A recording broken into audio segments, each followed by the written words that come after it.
Mas Ar-Rasyid. Ya. Nabi Isa itu apakah Yesus ya atau bukan? Sama. Bapak minta saya samakan, saya bisa samakan. Bapak minta bedakan, saya bisa bedakan. Bahkan Isa, bahkan Yesus, di dalam Yesus itu sendiri dalam Bible saya bisa bedakan.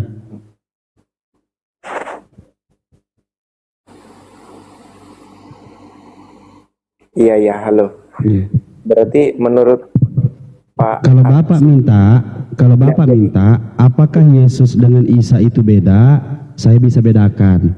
Bapak minta, apakah Yesus dengan Bible itu sama? Saya bisa samakan. Apakah Yesus di dalam Bible itu yang kalian sangka dengan yang saya sangka? Saya bisa bedakan di dalam Bible juga. Jadi yang mana yang Bapak mau? Enggak, jadi saya bertanya kalau menurut di keyakinan Bang Rasyid ini, Nabi Isa itu apakah sama ataukah beda? Itu aja yang kalau Bapak minta saya bedakan, saya bisa bedakan. Kalau Bapak minta saya samakan, saya bisa samakan. Karena di dalam Bible itu sendiri kontradiksi. Apa keinginan Yesus dan apa keinginan orang-orang yang Bapak kenal. Matius, Markus, Lukas, Yohanes, Paulus, dan lain-lain. Itu beda tuh keinginannya. Kalau keinginan Yesus sendiri yaitu Yesus tidak menginginkan Yesus tidak memerlukan kesaksian manusia, maka dari itu dia bersaksi tentang dirinya sendiri. Begitu, Pak. Oh, berarti Nabi Isa itu Yesus ya, Bang Rasyid? Atau bukan? Ya, itu poinnya berarti merujuk kepada oknum yang sama, cuma dikisahkan berbeda dari dalam Al-Quran dan dari dalam Bible. Itu poinnya Pak Ari. Oke, silakan lanjut pertanyaan berikutnya. Sama ya. Oke, beda Pak? Beda? Iya. Oh, beda ya? Iya, beda. Oh, berarti Nabi Isa bukan Yesus Kristus ya, bukan ya? Iya, Nabi Isa bukan Yesus Kristus. Tapi Nabi Isa adalah Yesua. Bingung kan? Yesua itu kan Yesus Kristus. Bilang ya boleh juga. Siapa bilang? Padahal saya udah berusaha menjelaskan sama Pak Ari itu lebih detail jawaban saya. Pak, silakan lanjut, dengarkan ya Pak ya. Dengarkan ya Pak ya. Komal khusus bertanya, haram hukumnya, Islam bertanya balik. Bapak minimal bertanya 10 pertanyaan. Ketika saya sudah menjawab sebagai Islam, Bapak mau terima atau tidak mau terima, bodoh amat. Jadi kami tidak memerlukan berarti jadi begini, berarti atau apa. Enggak Pak. Kami menjawab gini, kalau ini gini. Jadi sama atau tidak Pak? La ilaha illallah Muhammad Rasulullah ya Allah. Enggak, nyantai Pak. Alfi nggak nanya sama Bang Arinya. Alfi tanya sama Bang Ton atau Bang Rasid nih. Atau coba Alfi pengen tahu ada nggak di zaman lampau, di abad lampau itu orang-orang Yahudi, enggak ada nggak orang-orang Yahudi yang memberikan nama anaknya dengan aksen Yunani, Asus itu ada nggak sih? Nggak ada lah. Ketinggian itu Bang Alfi. Nggak ada. Muslim nggak ada yang kenal Nabi yang diutus ke tanah Yunani, itu nggak ada. Bukan, saya tanya apakah... Iya, silakan. Bapak nggak ada niat pengen pertanyaan kedua Pak, biar hidup ini tenang gitu, kayak baik gitu loh. Pastinya kayak gimana ya? Apa ya? Kayak lanjut, hidup berjalan baik gitu. Harus berlanjut Bang, harus berlanjut. Jawabannya ambigu Mas. Maksudnya apakah... Saya akan terangkan sekali lagi ya sama Bang Ari. Bang Ari, saya tadi sudah menjawab bahwasanya kalau nama Yesus ataupun Nabi Isa alaihissalam itu merujuk kepada satu oknum yang sama. Cuman ada 2 kisah yang berbeda antara Bible dan Al-Quran. Sampai sini udah paham belum? Oh iya. Mantap. Tepuk tangan buat Tuhan Pak. Yuk pertanyaan kedua Pak, bisa? Yesus. Terus tadi gue ini Bang Rasid ngomongnya nggak jelas. Ini Mas Ar-Rasyid atau Bang Ton? Betul yang Bang Ton bilang tadi. Coba, saya nggak mengerti. Coba dijelaskan pengertian yang tertulis dalam Al-Imran 45 itu gimana ya? Bacaan Bapak luar biasa ya. Imran ya, sudah sampai Al-Imran 45. Masya Allah. Iya, gua baru sampai Al-Baqarah kemarin Bang. Itu isi Medofa. Enggak, saya tanya. Ketinggian ya. Jangan tinggi Bang Alfi, Gak jangan apa-apa ya, tinggi. tanya ya. Gak Aman, apa-apa ya. aman. Ali Imran berapa Pak? 45. 45. Itu maksudnya gimana ya? Apanya maksudnya gimana Pak? Maksud siapa Bapak? Maksud lu gimana Pak? Maksudnya Apa pengertiannya. pertanyaannya apa di sana? Pengertiannya gimana itu? Apa? Ingatlah ketika para malaikat berkata, wahai Maryam, sesungguhnya Allah menyampaikan kabar gembira kepadamu tentang sebuah kalimat firman darinya, yaitu seorang putra nama Al-Masih Isa putra Maryam, seorang terkemuka di dunia dan di akhirat, dan termasuk orang-orang yang didekatkan kepada Allah. Alhamdulillah, Isa bukan Tuhan. Alhamdulillah, hanya didekatkan oleh Allah, bukan Tuhan kan? Iya. Gimana Pak? Gini apa? Berarti di situ pengertian. Kok berarti bertanya? Pakai berarti lagi Pak. Itu udah artinya Pak. Itu artinya loh Pak. Ari. Guys. Pak. Bentar, Fokus pertanyaannya apa Pak Ari? Pertanyaannya, Bang Ari terkemuka di akhirat itu Nabi Isa berarti ya? Betul Pak, betul. Bukan. Makanya setiap hari kita ngomongin Yesus terus itu Pak, itu bukti bahwasanya Nabi Isa itu terkemuka di bumi dan di akhirat Pak. Oh, betul itu. gitu. Makanya kita tiap hari ngomongin Yesus terus itu. Betul kan? enggak. Tapi nggak apa-apa. Oh, kita tepuk buat Tuhan Pak. Nah, alhamdulillah. Ya, Bang Yuk, Rashid. pertanyaan ketiga bisa ya Pak? Itu aja dia bisa paham udah bagus Pi. Nggak usah. Makasih ya, nanya ini soalnya. Boleh. Enggak, yang terkemuka bukan cuma Nabi Isa, Nabi Musa pun juga dalam Al-Qur'an. Oh, ada tertulis juga ya Bang ya? Ada tertulis juga Nabi Musa pun terkemuka. Tapi nggak apa-apa ya, orangnya agak bangga sedikit. Pak, begini ya Pak ya. Pak, Bapak, saya ulangi sekali lagi. Ya. Bapak tahu nggak Pak? Sebentar, ini bukan ranah iman Pak. Ini bukan ranah iman, jadi saya berhak bertanya untuk mengcross check Pak. Saya berbicara dengan siapa? Izin ya Pak ya, Pak Arya? Iya, Boleh Pak ya? Boleh. Iya. Menurut Bapak ijazah itu apa Bapak? Ijazah itu apa namanya, tanda tamat belajar itu loh, kertas. Oh bukan Pak, bukan ya. Pak, salah Jadi Bapak. Jadi Ijazah itu adalah tanda kalau Bapak pernah duduk di bangku sekolah. Oh iya, betul itu. Iya, jadi ijazah itu bahwa tanda Bapak pernah duduk di bangku sekolah, bukan tanda kalau Bapak pernah berpikir pakai otak. Iya, betul. Jadi ijazah itu bukan tanda bahwa manusia pernah memakai otak dalam berpikir. Iya, betul Pak. Jadi kadang otak itu harus dipakai lagi atau dicerna lagi. Ketika seorang makhluk manusia yang namanya Ar-Rasyid mengatakan, Bapak, Anda sebagai seorang Kristen bertanya Islam, maka Bapak cukup bertanya. Mengerti tidak mengerti itu bukan urusan saya, dan Bapak tidak perlu mengartikan. Enggak, saya enggak mengartikan, makanya bertanya. Loh, itu kata-kata artinya itu apa Bapak? Innalillahi wa inna ilaihi raji'un. Padahal yang dibacakan tadi artinya loh Pak. Ari, bedakan mana Pak Ari, bedakan mana bertanya atau mana pertanyaan dan mana pernyataan. Pertanyaan dia nggak tahu bedain. Makanya dikasih tahu. Pertanyaan itu diawali dengan 5W1H. Ada dasarnya, sementara pernyataan yang diawali dengan kata berarti, artinya, jadi, itu tuh pernyataan semua tuh. Makanya jangan diawali dengan kata berarti gitu loh. Oh iya. Maaf Pak ya. Bahasa Indonesia aja gagal, apalagi, aduh Mak, ya Allah. Ya, saya dulu dapat 6 Pak bahasa Indonesia. Luar biasa. Pantes Pak. Yaudah, Oke, lanjut. silakan lanjut pertanyaan keempat Pak. Boleh Mas. Keempat Pak, astagfirullah. Masih boleh ya? Boleh Pak, 10 Pak, pertanyaan sampai 10 Pak. harus. Pak, cek. Jelas suaranya Pak? Jelas. Alhamdulillah. Ilah pusing kepala gua.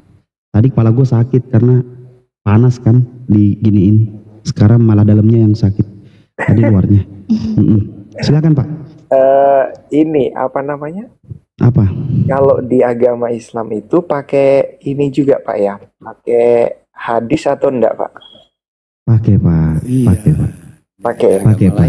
Justru hadis yang menjelaskan segala runtunan lengkap bagaimana kita beriman kepada Allah Subhanahu wa taala.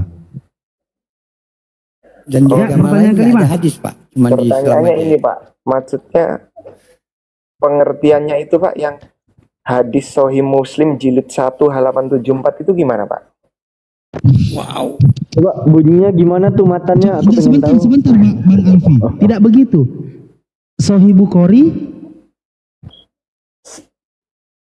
Hadis Sahih Muslim jilid 1 halaman 74. 87 berapa? Enggak, halaman 74. Nomor berapa hadisnya? HSM jilid 1. Jilid 1 halaman Nomor hadisnya? 74. Oh, nomor hadisnya nggak ada. Oh, salah ya saya Pak ya. Iya, nomor dari awal hadisnya Pak, nggak. dari awal. Oke, skip Pak. Pertanyaan ke-6 Pak. Oke. Ada juga hadis Ibnu Majah juga ya ada. Ya. Nomor berapa Pak? Lupa Pak nomor berapa. Lupa Pak. Oke, pertanyaan ke-8. Ke-7. La ilaha illallah Muhammad Rasulullah. Ada juga Sunan Darimi, Pak. Ini hadis Anas bin Malik halaman Hadis 73. Anas bin Malik. Aku pengen tahu Anas bin Malik itu emangnya ada di antara ke-9 kutubun tis'ah? Enggak ada ya? Enggak ada ya Pak ya? Ini ya. Nah, Ya, pertanyaan ke-8 Pak. 9 kitab, katanya suruh 9 nanya kitab orang aja. hadis. 9 kitab hadis di dalam kutubun tis'ah itu ada Sahih Bukhari, Sahih Muslim, Sunan Abu Daud, Sunan Tirmizi, Sunan Nasai, Sunan Ibnu Majah, Muwatta Malik, Musnad Ahmad, dan Sunan Darimi. Yang tadi abang sebutkan itu mana di antara salah satunya bang? Oh, beda. Beda. Anas Ada bin juga Malik tuh, itu, ada juga tuh. Ini hadis riwayat Mutiara, nggak tahu dia tuh laki-laki apa perempuan tuh yang namanya Mutiara. Kalau hadis ada. Anas bin Malik itu perawi bang. Dia bukan perang. Iya, dia tuh perawi atau periwayat, bukan yang menuliskan Ya. kitab hadis. Ya, nggak ada niat Pak Beda. bertanya lagi yang lain Pak gitu. Oke. Nggak apa-apa. Iya, Oke. kita kembali ke pertanyaan yang kelima, itu dikosongkan ya Pak ya. Oke. Terus Ya, kalau oke. ada ya Pak Rasid apa? Hadis Sahih Bukhari. Hadis lagi. Ada. Dia nyontek di mana sih Bapak? Buka website mana sih Pak? Saya pengen tahu Pak. Iya. Biar aku bisa paham juga apa yang abang Bapak baca. Mana tahu salah baca Bapak kan? Hadis Sahih Bukhari 1090 ada ya? Ada. Nah, itu gimana pengertiannya Pak ya? Saya kurang ngerti. Iya, 1090 Ya. Ya, Bagus 1090. itu, Pak. Sahih 1000 Bukhari. berapa hadis? Telah Hadis apa? menceritakan kepada kami Abdullah 1090. bin Yazid. Telah menceritakan kepada kami Said bin Abu Ayyub. Bapak udah sampai ke menceritakan kepada saya 1090 ya, padahal saya Abu Al-Aswad, Urwah bin Zubair. Itu ini ayah Sahih Bukhari 1090 itu kitab tahajud pada bab tidur berbaring Iya, pada selesai sebelah mendirikan kanan, 2 pada rakaat sebelah- sholat sunnah, Iya. fajar beliau berbaring dengan bertumpu pada sisi badannya yang sebelah kanan, Pak. Abang Nah, ngapain? Oh, berarti dia ini berbaring salah. Iya. dengan ada perutnya di di bawah, situ ada Pak. kata berbaring dan ada kata bertumpu. Udah paham aja maksud dia pengen nanya Iya. apa. Oh, iya. Enggak. Ya. Sudah. Oh, enggak jadi nanya Itu itu. di hadisnya, Enggak Pak. jadi. Enggak jadi nanya itu. Oh, enggak. Berarti saya salah ini pengertian. Dari awal Salah, Pak, lanjut Bapak pertanyaan banyak ke-6. salahnya. Ya Allah ya Karim. Sudah Pak, lama enggak. tadi, Mas. Enggak, dia nih baca buku siapa Udah, sih? Baca buku Alfi, siapa? Alfi, lu yang gua marahin ya. Lu sorry ya, lu baru semalam ya. Kita udah 3 bulan begini. Kita udah 3 bulan. Di Pelan-pelan sini Pak haram Sufi. hukumnya bertanya balik. Ya. Di sini cuman untuk mereka aja bertanya. Siap. Lu baru semalam. Lu udah istighfar lu berapa kali? Gua sampai ubanan kayak begini. Sampai ubanan dia bang. Kita ngumpet aja ini dulu udah. Silakan Pak, silakan. Tanya yang lain Pak. Coba tanya yang lain. Kenapa gitu? Nggak ada niat gitu? Kenapa cium batu, minum kencing onta? Oh, enggak, Kenapa enggak, harus nyembah? Enggak.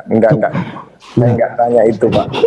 Itu terlalu sensitif, enggak. Terlalu sensitif kata beliau. Terlalu sensitif. Tapi dia malah masuk ke hadis yang dia nggak paham. Itu yang nggak sensitif. Oh, justru enggak paham itu kan saya nanya Bang Rasid. Mas, iya Pak, siap betul sekali Betul, Bapak betul, Ari. betul. Masya Allah Bapak Ari, luar biasa. Tepuk tangan dulu buat Tuhan Pak Ari. Haleluya, Allah Bapak nggak muat di surga. Ya, pertanyaan ke-6 Pak. Quran surat yang keempat ayat 171 itu gimana Pak ya? 171 Quran surah berapa Pak? 4 itu surat apa ya Pak ya? Al-Baqarah. Anisa. Quran 4 171. Anisa 171. Masya Allah, bacaan hadis Bapak udah sampai 1090. Terus bacaan Quran Bapak juga sudah sampai di darah Yesus. Aduh. Yang apa? Isa Al-Masih utusan itu apa? Gimana? Itu ya. Benar ya? Iya. Di sini jelaskan Pak, inilah hidup yang kekal, mengenal engkau satu-satunya Allah Subhanahu wa taala yang benar, dan mengenal engkau yang telah engkau utus. Itu Pak. Amin. Ya. Jadi itu siapa Pak itu? Allah Subhanahu wa taala Pak. Enggak, yang diutus. Yesus Pak. Oh, Isa ya, Isa Al-Masih ya. Ya, Isa betul dalam Al-Qur'an.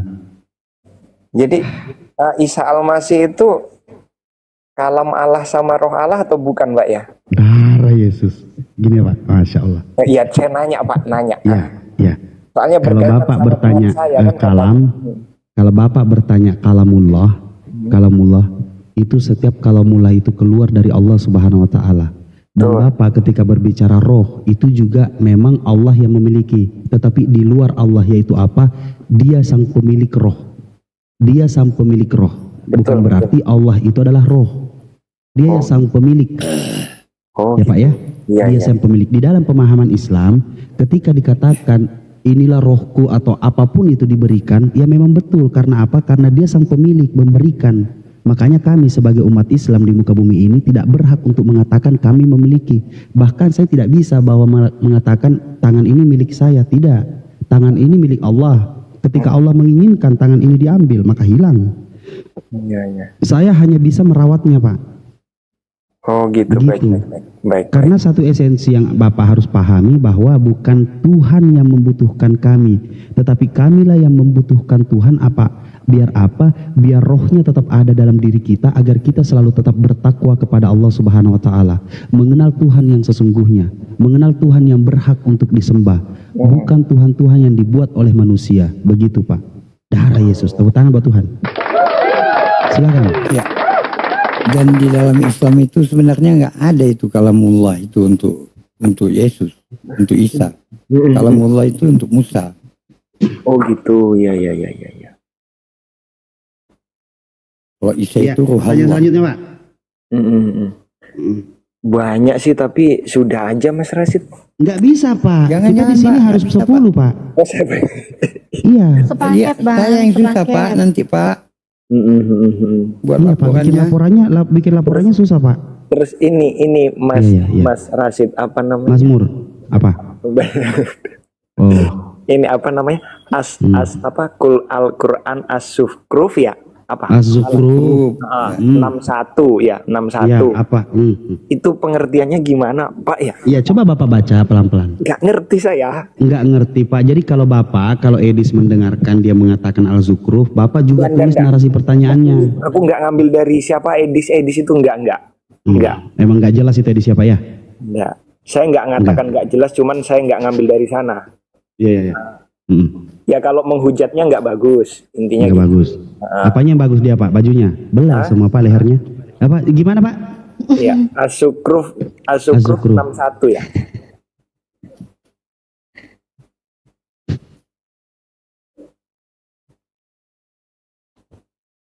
Ya, bagaimana Pak? Dan sesungguhnya dia Isa itu benar-benar menjadi pertanda akan datangnya hari kiamat. Karena itu janganlah kamu ragu-ragu tentang kiamat itu, dan ikutilah aku. Ini adalah jalan yang lurus. Oke, pelan-pelan ya Pak ya. Ya, silakan dijelaskan. Dan sesungguhnya dia Isa putra Maryam itu benar-benar menjadi pertanda akan datangnya hari kiamat. Karena itu janganlah kamu ragu-ragu tentang kiamat itu, dan ikutilah aku. Pak, di sini aku ini huruf besarnya itu A ya Pak ya. A-nya huruf besar. Iya. Udah belajar Bible gitu nih. Iya, huruf besar A kan. Jadi di sini aku ini Pak, dia mengatakan dan ikutilah aku, bukan di sini Isa yang bernarasi, bukan. Tetapi Allah Subhanahu wa taala mengatakan, ikutilah aku. Allah Subhanahu wa taala berfirman, sesungguhnya Isa Purta Maryam salah satu pertanda hari kiamat, dan percayalah kalian apa yang saya sampaikan, dan ikutilah aku apa yang aku katakan, yaitu Isa Putra Maryam salah satu pertanda bahwa datangnya hari kiamat sudah tidak lama lagi ketika dia akan turun, dan maka janganlah ragu-ragu. Begitu Pak dari Yesus. Tepuk tangan buat Tuhan. Di situ. Jadi bukan Isa ya Pak ya, di situ ya Pak ya, berkata aku ya Pak ya. Iya. Kan saya bertanya. Betul Itu Pak. Di situ ada kata-kata inilah jalan yang lurus itu. Jadi jalan yang lurus itu siapa?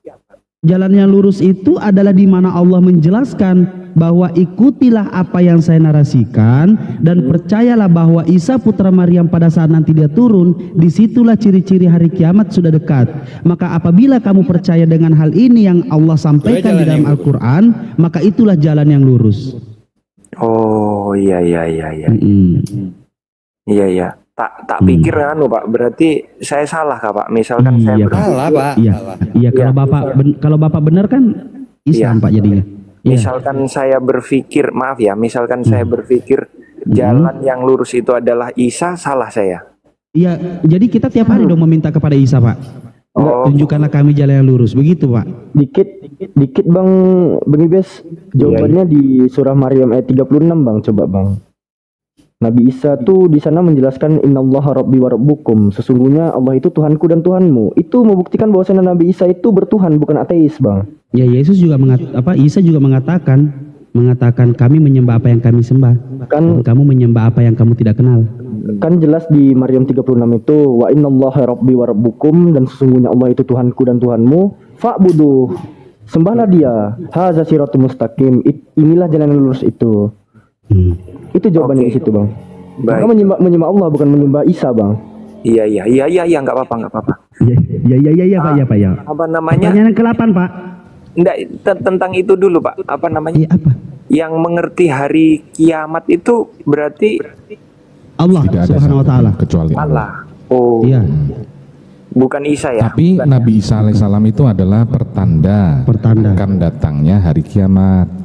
Gitu. Bukan berarti Nabi Isa yang tahu hari kiamat. Nggak pernah ada narasi seperti itu Bang. Oh, nggak pernah ya. Iya. Makanya saya tanya ini kan. Betul Pak, betul sekali. Tepuk tangan dulu buat Tuhan Pak. Ya, lanjut pertanyaan selanjutnya Pak. Terus Pak, di pengertian keyakinan Bapak, hakim yang adil itu siapa Pak? Allah Subhanahu wa taala Pak. Oh iya. Karena tidak akan pernah runtuh keadilannya Pak. Dia tidak pernah menampakkan diri, jadi saya tidak cemburu bahwa ada manusia yang pernah melihat Engkau ya Allah, sedangkan aku tidak sempat melihatmu. Oh iya. Betul. Oke, itu makanya tadi saya nanya apa namanya, hadis Sahih Bukhari 1090 itu tadi. Tapi kan saya nggak ngerti, makanya saya tanya gitu. Siap, betul Pak. Silakan Pak, karena Bapak banyak tidak mengerti dan Bapak sopan dalam bertanya, kami kasih hadiah. Bapak boleh bertanya sebanyak 67 kali. Silakan. Sudah Pak. Nanti nggak bisa Pak. Nggak bisa harus Pak. Diambil hadiahnya. Bapak belum selesai pertanyaannya 10, kami langsung kasih hadiah Pak. Jadi silakan Bapak bertanya sebanyak 67 kali. Silakan lanjut Pak. Nggak bisa Pak, jangan Pak. Nggak bisa Pak. Pak, kita ini sebagai umat Islam, kita tidak boleh mengambil hak orang. Apabila orang diberikan hadiah, maka wajib Bapak ambil. Tidak boleh, nggak ada yang mau. Siapa? Bang Ton mau, Kak Natali mau, ambil. Alfi mau, nggak mau kan? Nggak boleh. Haknya dia, nggak boleh kita ambil. Hak Bapak, kita sebagai Muslim nggak boleh mengambil hak Bapak. Silakan diambil Pak. Kalau nolak denda ya Bang Ibes ya? Nggak boleh. Utang, dihitung utang. Kalau nolak nggak boleh. Utang disebut utang. Nanti kalau Bapak 10 nanti sudah 9 kenapa? ya. 10 ya tadi. Iya, pertanyaan ke-9, betul. Nanti kita lanjut ke pertanyaan yang ke-67, Pak. Sudah Pak, sudah nggak ada lagi Pak. Nggak bisa Pak. Orang di sebelah Bapak tuh kasihan Pak. Pak tuh orang di sebelah Bapak kasihan. Dia yang bikin laporan Pak. Berantakan laporannya kalau nggak segitu Pak. Nanti dibilang korupsi lagi, ngambil hadiah orang. Aku kurang Oten, malah aku yang ditanya. Di sini enak kali Oten ya. Oke, makanya. Namanya baik kalau gitu ini yang 9 ya. Mas Rashid apa namanya? Dari mana Dari tadi, Pak. Agama Islam. Ya. Dari mana agama Islam mengenal Isa? Dari mana? Dari mana agama Islam mengenai Isa? Dari Al-Qur'anul Karim. Wa isqana Isa bin Maryam, ya bani Israil, inni rasulullah ilaikum. Itu hadis kah Pak atau gimana Pak? Al-Qur'an, Pak. Oh itu Surah Al-Quran. Maryam. Al-Quran tuh, Pak. Oh Iya. Betul. Pertanyaan yang ke-9, Pak. 10 sudah ini. Bapak korupsi, nggak boleh gitu. Korupsi. Nggak ngitung aku Pak. Iya, Pak. Korupsi nggak boleh korupsi. Pertanyaan ke-9. Iya iya. Kenapa apa namanya? Naik haji itu harus ke Mekah sana. Kalau naik kalau ke Iya kalau ke Kapadokia it's my dream, Mas. Iya, maksudnya kenapa kok harus ke sana gitu, jauh-jauh ke Iya, sana? kalau ke Kapadokia it's my dream, Mas. Enggak, maksudnya dijelaskan gitu nah, Pak. Oh iya. Kayak gini, Pak. Jawaban yang benar, Pak. Oke. Kasihan. Kan butuh Kenapa? biaya besar itu, maksudnya butuh Iya. biaya besar kan gitu loh. Betul. Memang dinarasikan bahwa Al-Qur'an sudah menjelaskan, dan begitu juga dengan rukun iman, naik haji bila mampu. Oke Pak, itu yang pertama, naik haji bila mampu. Di sini tidak ada paksaan. Karena apa? Karena tadi kita kembali keadilan Sang Tuhan yang Maha Adil. Kan gitu. Jadi bisa orang bisa memahami dengan seperti apa, kenapa harus dikatakan kenapa ada narasi seperti ini, naik haji bila mampu, karena dijelaskan oleh Rasulullah SAW. Dulu Rasulullah pernah mengatakan orang Arab belum tentu lebih baik dengan orang Barat, orang kulit putih belum tentu lebih baik dengan orang kulit hitam. Begitu penjelasannya. Nah, sama halnya seperti ini. Orang yang naik haji belum tentu lebih mulia daripada orang yang tidak naik haji semasa hidupnya. Paham sampai sini, Pak? Iya, paham. Yang kedua, kenapa harus Masjidil Haram? Karena memang sudah ketentuan Allah Subhanahu wa taala. Pertama, itu tempat di mana Rasulullah SAW pertama kali mensyiarkan yang namanya apa? Yang namanya Islam. Itu yang pertama. Yang kedua, di mana yang tadinya di Masjidil Aqsa kiblat pertama lalu dipindahkan ke Masjidil Haram. Itulah kiblatnya, Pak. Kiblat pertama, bait suci Allah pertama di dunia. Disitulah, Pak. Begitu. Iya. Oke, Mas. Ini nanya lagi. Iya, betul. Pertanyaan Kan saya ke-9, agama Pak. Kristen ya. Kan saya agama Kristen dan saya Kristen mulai dari kecil. Jadi kan banyak yang harus ditanya. Biar kita hidup berdampingan dengan damai kan begitu. Betul, Pak. Betul. Dengan toleransi yang tinggi. Ini Mas, apa namanya? Kalau saudara di Islam atau di Muslim ya kan, itu kalau misalkan beribadah atau sholat ya kan, itu kan intinya sujud kepada Sang Pencipta ya kan. Nah, kenapa harus ke mana? Ke arah barat, ke kiblat barat gitu? Kenapa ya? Ya. Jadi di sini kan ada beberapa bab. Kenapa harus bersujud ke arah kiblat? Nah, berarti kan pertanyaannya, kiblat itu apa? Ka'bah itu apa? Kenapa harus menghadap ke sana? Iya. Nah, tadi saya sudah menjelaskan yang tadinya sebelumnya kiblat itu dipindahkan ke Masjidil Haram. Itu yang pertama. Kedua, kiblat itu adalah arah, Pak. Cuma hanya sekedar arah, bukan sesuatu penyembahan. Nah, Ka'bah itu titik tengahnya. Titik tengahnya yang namanya kiblat itu kebetulan adanya di tengah-tengah Masjidil Haram. Makanya kalau orang ke Mekah itu menyembahnya menghadap apa? Menghadap ke Ka'bah. Bukan menyembah Ka'bah. Jadi kita harus bedakan mana kiblat, mana menyembah. Nah, ini harus belajar nih. Iya. Saya nggak mengatakan menyembah Ka'bah, enggak kan? Betul. Enggak. Ini sekalian edukasi, Pak. Ini sekalian edukasi. Menyembah itu beda. Karena ketika dikatakan menyembah batu berarti ada yang salah di akal pikiran ini. Tetapi kita mengarah ke Ka'bah. Karena tidak mungkin pada saat kita naik haji, kita mengarah ke pintu Masjidil Haram. Enggak ada. Yang ada dikatain orgil. Enggak bisa, Pak. Karena titik tengahnya dan Ka'bah itu kosong, enggak ada apa-apa. Ka'bah itu kosong, tidak ada apa-apa. Itu hanya arah. Segala sesuatu yang dilakukan juga di dalam Islam itu ada maknanya, ada fungsinya. Pasti ada maknanya, yaitu apa? Contoh, seandainya tidak ada kiblat di dalam Islam, sedangkan Islam pada saat beribadah pasti ada yang namanya sujud, ruku, begitu Pak. Iya. Nah, coba bayangkan kalau tidak ada arah kiblat dan 7 juta orang di sini ada yang namanya guru sekumpul. Kemarin di sini Kemarin di sini itu orang berkumpul itu 7 juta orang banyaknya.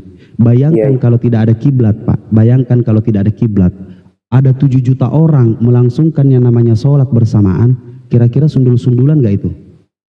Oh iya. Kalau nggak ada arah kiblat. Begitupun juga di mana? Begitupun juga di Masjidil Haram. Begitu indahnya kelihatan ketika orang waktu sholat itu mengelilingi Ka'bah. Jadi di seluruh dunia itu muter, Pak. Di seluruh dunia kalau mau dilihat, mau di zoom jauh, itu mengelilingi Ka'bah semuanya, Pak. Karena arahnya ke sana. Biar apa? Biar ada satu tujuan. Begitu, mengajarkan yang namanya kerapihan, yang namanya menghadap gitu. Oh iya ya, karena gini pemikiran saya kan gini, Mas Rasid. Siap. Kalau hatinya kan menyembah Sang Pencipta toh. Nah, Betul. menyembah Allah yang esa itu. Nah, Betul. kalau misalkan menyembah Sang Pencipta, pemikiran saya sebelumnya kan, menyembah Sang Pencipta ini kan tidak kemana-mana tapi ada di mana-mana kan. Jadi sebenarnya Oke, mantap, pinter Bapak ini. Jadi kan Pak, ya begini Pak penjelasannya Pak. Allah ada di mana-mana itu bisa dikatakan tidak terbatas oleh ruang dan waktu. Betul. Kan gitu. Nah, di dalam Islam pemahamannya ada penjelasannya Pak. Contoh, ketika Tuhan ada di mana-mana, lalu ditanyakan, berarti Tuhan ada di Sepiteng. Langsung dijawab, ya mau nggak mau. Karena Tuhan ada di mana-mana, karena merasa Tuhan ada di mana-mana. Nah, kalau di dalam Islam tidak bisa. Tuhan ada di mana-mana itu alegorisnya apa? Bagi siapa yang meminta, disitulah rahmat Allah akan mendatangimu. Rahmat Allah yang ada di mana-mana. Itulah dikatakan Tuhan ada di mana-mana, Allah ada di mana-mana. Ketika orang sholat nih, saya sholat di sini, Natali sholat di sana. Itu Tuhan ada di mana-mana. Tapi apanya? Bukan Tuhannya, tetapi rahmatnya yang ada di mana-mana. Makanya alhamdulillah di dalam ajaran Islam itu tidak pernah Tuhan saya ada di Sepiteng, di lubang kloset, atau lagi di lubang wastafel. Tidak mungkin. Karena apa? Tidak akan pernah ada yang meminta di situ. Tidak akan pernah ada hamba Allah yang meminta di Sepiteng, di wastafel, terus di kloset. Tidak ada yang meminta. Makanya penjelasannya itu selalu ada rujukan dalam pemahaman Islam. Begitu Pak. Iya. Enggak. Tepuk tangan dulu Pak buat Tuhan. Ya. Mantap Pak. Lanjut pertanyaan berikutnya. Lanjut pertanyaan yang ke-12 Pak. Sudah 10 ini Pak. Enggak Pak, sudah 12. Bapak sudah tidak sadar, Bapak sudah masuk mengambil pertanyaan yang 67. Jadi Bapak sudah pertanyaan yang kedua ya Pak ya, menuju ke pertanyaan yang ke-67. Silakan ya Pak ya. Enggak bisa Pak, enggak bisa. Bapak udah ngambil yang pertama, enggak bisa. Tadinya Bapak boleh mengambil bilang besok saya ambil gitu. Tapi Bapak sudah masuk ke pertanyaan 1, berarti Bapak mau melanjutkan. Jadi saya mohon Bapak siapkan pertanyaan 67 langsung Pak. Kita jawab semua pertanyaannya Pak. Sebelum selesai 67 nggak boleh turun Pak Ari. Waduh, ya nggak bisa Pak. Mana habis pertanyaanku. Habis Pak. Coba Bapak bertanya Pak, pelan-pelan Pak, pelan-pelan. Kemarin belum ada yang berhasil soalnya Pak. Ada kemarin Pak cuman sampai 43 pertanyaannya. Itu pun juga karena saya mau sholat, habis itu dia berkesempatan kabur. Iya, saya ini juga sudah mau kabur Mas Rasid. Enggak bisa gitu. Pak kok nanya jangan kabur Pak. Harusnya kabur. Oke, jadi gini, kaget kan Walfi? Ya. Bingung kan lu? Iya, silakan. Tanya kan. Jadi gini loh Mas Rasid, tujuannya itu gini. Siap. Supaya ya kan saudara-saudaraku di Kristen itu juga ketika bertanya sesuatu kepada saya, Islam itu gini, saya bisa menjelaskan. Jadi mereka tidak mengarang asumsi dengan Masya Allah. Betul, Pak. Tepuk tangan buat Tuhan. Luar biasa Bapak ini. Dikit Pak, cium dulu dikit Pak. Nah, lanjut Pak. Karena begini Mas Rasid ya. Kan tidak sedikit yang memahami bahwasannya kenapa orang Islam, ya kan, saudara-saudara di Islam ke Mekah sana cium batu. Nah, saya belum mengerti kenapa tujuannya. Jadi saya nggak jawab gitu. Oke, ini jadi pertanyaan yang ke-12 ini ya. Ini pertanyaan ke-12 ya Pak ya. Mohon maaf ya Pak ya. Ini kita catat pertanyaan ke-12. Kenapa umat Islam ke Mekah cium batu? Oke, begini Ya, Pak. kenapa? Asbabun Jadi, nuzulnya biar Pak saya seperti tuh- ini. Biar saya itu juga bisa menjelaskan biar mereka nggak salah juga dengan salah Betul. sendiri pengarang-ngarang bebas gitu loh ya. Betul. Gimana Betul dijawab, Pak, Pak, ya? betul. Oke, Iya, iya. jadi begini Pak asbabun nuzulnya. Rasulullah Shallallahu Alaihi Wasallam pernah mencium Ka'bah dan Umar bin Khattab pernah melihatnya. Nah, di dalam pemahaman Islam, bagaimana kita mengajarkan tentang sesuatu apabila apapun yang dilakukan oleh Rasulullah Sallallahu Alaihi Wasallam, apabila semuanya menjadi tidak ada mudaratnya bagi kita, tidak ada mudaratnya bagi kita efeknya, itu adalah sunnah, Pak. Itu adalah sunnah yang dilakukan. Rasulullah contoh mencium batu Ka'bah. Nah, Umar bin Khattab melihatnya. Umar bin Khattab mengatakan apa? Seandainya Rasulullah tidak pernah menciummu, aku pun enggan menciummu. Karena memang nggak ada apa-apa di Ka'bah itu, Pak. Karena Rasulullah aja pernah menciumnya. Nah, kenapa saudara-saudara Muslim banyak sampai ke sana lalu mencium Ka'bah? Karena rasa bangganya, Pak. Itu Pak, rasa bangga bisa menginjakkan kaki ke Masjidil Haram karena mau melihat secara langsung kiblatnya seluruh umat manusia di muka bumi ini. Nah, tidak semua orang yang mampu menciumnya itu, Pak. Saya ke Ka'bah, ke Masjidil Haram. Lalu saya tidak sempat untuk menciumnya karena apa? Karena Islam bule itu gede-gede semua badannya, Pak. Kalau saya, badan saya nggak gede, yang lain aja yang gede. Nah gini, ketika kita mau masuk ke dalam barisan untuk mencium Ka'bah, itu nggak bisa kita ngelawan orang-orang gede itu, Pak. Nggak bisa. Nah, kalau saya tidak berhasil menciumnya, lu pada ketawa lu di bawah lu mikirin apa lu? Ketika kita tidak berhasil menciumnya, lalu sudah tiba waktunya kita pulang, kan yang punya travel nih udah nyuruh kita pulang nih, ya udah, nggak masalah, Pak. Tidak dipermasalahkan. Jadi bukan inti utama, tapi kebanggaan kita pernah sampai ke sana, kita mencium sesuatu yang pernah dicium oleh Rasulullah Sallallahu Alaihi Wasallam. Udah segitu doang, Pak. Nah nanti nih insya Allah di bulan 11 saya sama Ton yang di samping Bapak itu, kiri kanan Bapak itu, insya Allah saya ke sana, Pak. Kalau saya sempat cium, jangan pun cium, Pak, saya peluk itu habis-habisan, Pak. Kalau saya bisa peluk. Maaf tadi dengan tujuan karena lagi dipoto. bangga gitu ya, Gini, bangga Pak, ya. kalau cuma Bangga, mau Pak, bisa sampai ke sana. kalau gitu. cuma mau cium batu aja ngapain jauh-jauh ke sana, Pak? Iya. Kan Karena banyak batu di tempat kita. Bangga, sebentar Pak, bangga karena memang batu itu pernah dicium Nabi Muhammad gitu ya. Betul. Oh, iya. Dan begini Pak, tidak Iya. semua orang kaya dalam keadaan muslim, tidak semua orang kaya yang diberikan hidayah untuk datang ke sana. Iya. Iya, Pak. Jadi berangkat umroh itu, berangkat haji itu sebuah hidayah, Pak.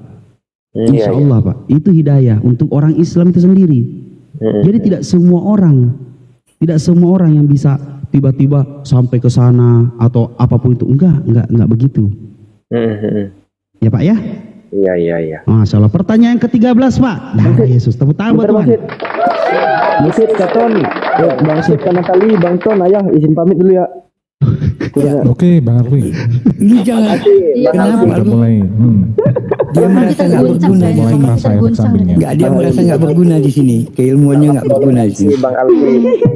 Yaudahlah, Assalamualaikum. Waalaikumsalam warahmatullahi wabarakatuh. Warahmatullahi wabarakatuh. Silakan pertanyaan ke-13, Pak. Masya Allah. Bang Masaha ditahan dulu ya, Bang Masaha ya. Tahu ada yang Ini kan naik sudah lagi, rumah Bang Masaha sendiri, jadi anggaplah rumah orang. Jadi santai aja. Siapa tahu ada yang naik lagi, Mas. Nggak ada, Pak, nggak ada. Kita nahan, Pak. Ini ada 97 orang yang mau naik, kita tahan, Pak, karena Kita buat tahan, Bapak Pak. nih. Kita tahan. Kita spesialkan buat Bapak yang menyanggupi untuk bertanya sebanyak 67 kali. Masya Allah, darah Yesus, tepuk tangan buat Tuhan. Saya jangan lanjutin tadi itu. Ya, ini sudah pertanyaan ke-13, Pak. Tolong ya, Pak ya, tolong. Ya. Kalau di sana kan ada seperti itu apa namanya? Di Mekah sana ya. Kayak lempar-lempar batu. Lempar jumroh, Pak. Ya itu gimana maksudnya Pak? Tujuannya, maksudnya nganunya itu gimana? Apa maksudnya, manfaatnya apa, tujuannya Yang apa? udah haji jelasin dah.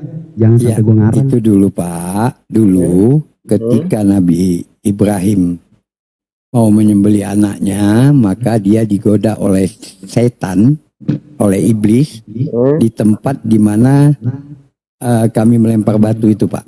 Ada 3 tempat itu. Di situ Nabi Ibrahim juga melemparkan batu kepada iblis ketika dia digoda. Itu anakmu satu-satunya, jangan kau sembeli. Masa kau sembeli, ya kan? Digoda untuk tidak jadi. Jadi disitulah kita simbolik, kita menapak tilas. Haji itu adalah menapak tilas apa yang dilakukan oleh Nabi Ibrahim dan keluarganya. Seperti itu. Iya. Baik, makasih. Terus pertanyaan selanjutnya gimana? Masya Allah, pertanyaan ke-15 Pak. Subhanallah, mantap. Ya, Tolong apa-apa Ton kan? dibantu ya, dihitung ya. Nggak apa-apa kan? Ya. Gak apa-apa, Nggak Pak. apa-apa dong. Nggak apa-apa.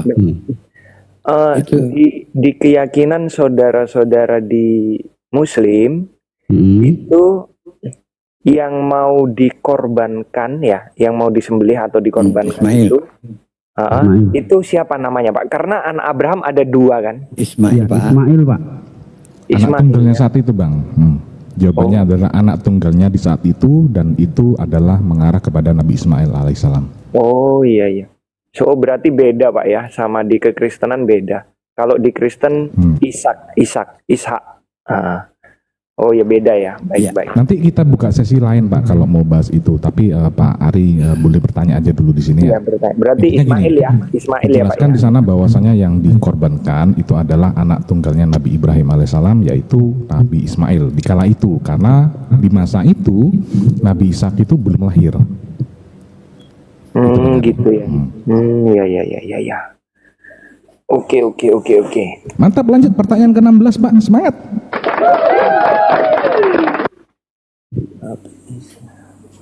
Terus apa lagi ya?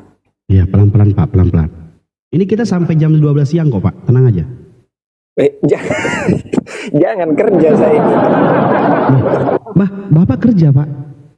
Iya, saya ini saya ini di Bapak mes, nggak percaya sama Tuhan Pak, yang memberi rezeki Pak? Enggak, jadi tetap harus kita bekerja Mas. Karena kalau kita nggak bekerja, Pak dengerin Pak, karena kasih karunia Allah Bapak mengaruniakan anaknya. Bapak tidak percaya karunia Tuhan itu diberikan kepada Bapak loh. Apalagi cuma sekedar harta, anaknya aja diberikan kepada Bapak. Apalagi hartanya, udah slow Pak, slow. Bilang aja kenapa nggak kerja? Lagi debat agama bos, gitu. enggak, tetap harus bekerja Pak. Debat, siap. Enggak boleh debat, diskusi boleh. Jadi tetap Mantap, harus Ari. bekerja. Luar biasa, ini orang seperti Pak Ari ini yang kita tunggu-tunggu selama ini ya. Lanjut Pak, Iya, Pak. pertanyaan ke-16 bisa yuk. Penantian kita 2 bulan nih Pak, ketemu Bapak nih. Apa lagi yang mau kutanya ini? Coba pelan-pelan Pak, pelan-pelan. Caranya syahadat gimana? Oh ya, gini. Kenapa saya melihat di diskusi-diskusi online itu, ya kan? Kenapa banyak yang mengatakan bahwasannya Yesus itu agamanya Islam. Nah, itu pernyataannya kenapa bisa mempernyatakan seperti itu? Apakah itu ada dasarnya kah atau hanya sekedar ngomong gitu? Luar biasa. Ini pertanyaan ke-16. Lanjut Mas. Ini pertanyaan ke-16 luar biasa. Pertanyaan semakin kesini semakin edukasi ya buat kita semuanya, saudara-saudara terkasih yang dipilih dipulihkan Tuhan. Gini. Amin. Mulai dari Nabi Adam sampai Nabi Muhammad. Ya. Sebelum Nabi Muhammad diturunkan wahyu pertama di tanggal 7 bulan Ramadan, itu mereka semua berkeyakinan Muslim, bukan agama Islam. Berkeyakinan Muslim. Artinya di sini ada 2 kosakata, yaitu berkeyakinan dan Muslim. Nah, berkeyakinan itu adalah pribadi seseorang. Muslim itu artinya berserah diri kepada Sang Kholik, kepada Sang Pencipta alam semesta. Walaupun pada saat itu orang-orang Muslim ini yang belum tahu persis yang belum tahu, belum diturunkan wahyu, belum seperti apa, tetapi mulai dari kecil sampai dia diturunkan wahyu atau bertemu dengan malaikat Jibril, dia orang cerdas yang memahami tidak mungkin alam semesta ini diciptakan oleh manusia. Tidak mungkin alam semesta ini diciptakan oleh sesuatu yang dapat aku lihat dengan biasa saja. Sedangkan ciptaannya saja aku tidak mampu melihat dan mengukurnya, apalagi dia menciptakan. Nah, itulah salah satu muslim, Pak. Jadi muslim sama pada awalnya, di mana tanah air ini berkeyakinan apa? Berkeyakinan muslim. Berkeyakinan muslim. Yang disebut pada zaman itu disebut kapitayan. Disitulah asbabun nuzulnya sih. Awal mulanya kenapa tanah air ini atau khususnya Indonesia ini mayoritas Islam, Pak? Karena pada saat keyakinan kapitayan ini, mereka memahami yang menciptakan alam semesta ini tidak mungkin sesuatu yang dapat dilihat, sesuatu yang dapat saya ukur, sedangkan apa yang dia ciptakan saya tidak mampu ukur. Nah, ketika kapitayan ini dimasuki oleh Hindu, Buddha, animisme, Bapak bisa lihat sendiri yang mengikuti sedikit, Pak. Yang mengikuti sedikit karena tidak sepemahaman. Tidak mungkin yang saya imani ini sesuatu yang bisa menciptakan alam semesta ini. Makanya masih mayoritas kapitayan. Begitu Islam disiarkan di tanah air ini, lalu orang-orang kapitayan ini yang tadinya berkeyakinan muslim mendengarkan, oh jadi ini selama ini yang kita sembah, namanya Allah Subhanahu wa taala. Dan yang menyampaikan ini siapa? Menyampaikan ini Nabi Muhammad sallallahu alaihi wasallam. Maka dari itu Islam ini mayoritas di Indonesia ini mayoritas Islam. Begitu, Pak, awal mulanya, Pak. Oke. Keyakinan, Pak. Jadi muslim itu keyakinan, bukan berserah agama, diri. Bukan agama ya, bukan agama. Bukan. Gitu, Jadi Pak. masuk keyakinan muslim itu juga ini pertanyaan selanjutnya. Masuk keyakinan muslim itu syaratnya kan itu mengatakan syahadat ya. Kalau itu Islam, Pak. Syarat pertama itu sudah ada di ciri-cirinya seorang seperti Bapak, yaitu apa? Mau mendengar dan mau berpikir akan keesaan Tuhan. Gitu. Nah, ketika Bapak sudah memahami keesaan Tuhan seperti apa, Bapak mempelajari dan Bapak sudah tahu betul seperti apa Tuhan yang Bapak kenal ketika Bapak ingin mempelajarinya, dan Bapak memberi kesaksian. Bapak bersaksi, memberi kesaksian dari diri Bapak, bukan seorang saksi. Memberi kesaksian dengan saksi itu beda. Bersaksi bahwa tiada Tuhan selain Allah dan Nabi Muhammad adalah utusan Allah. Coba ikuti, Pak. Asyhadu. Enggak, canda-canda. Jangan. Iya, jangan. Tar dulu, Pak. Jangan dulu. Saya percaya. Oke, pertanyaan ke-18, Pak. Iya, baik. Terus ini, Pak, kalau misalkan nabi-nabi sebelum agama Islam itu muncul, ya kan, itu dikatakan muslim, ya kan.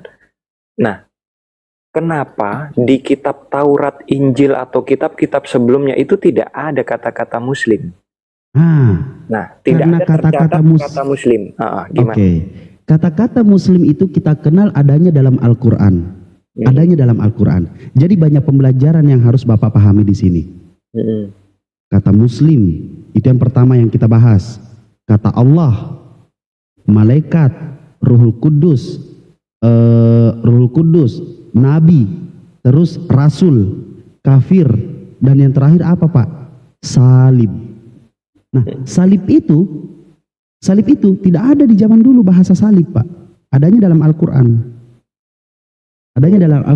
Kata-kata ini semuanya nih. Nah, muslim ini dijelaskan di dalam Al-Quran.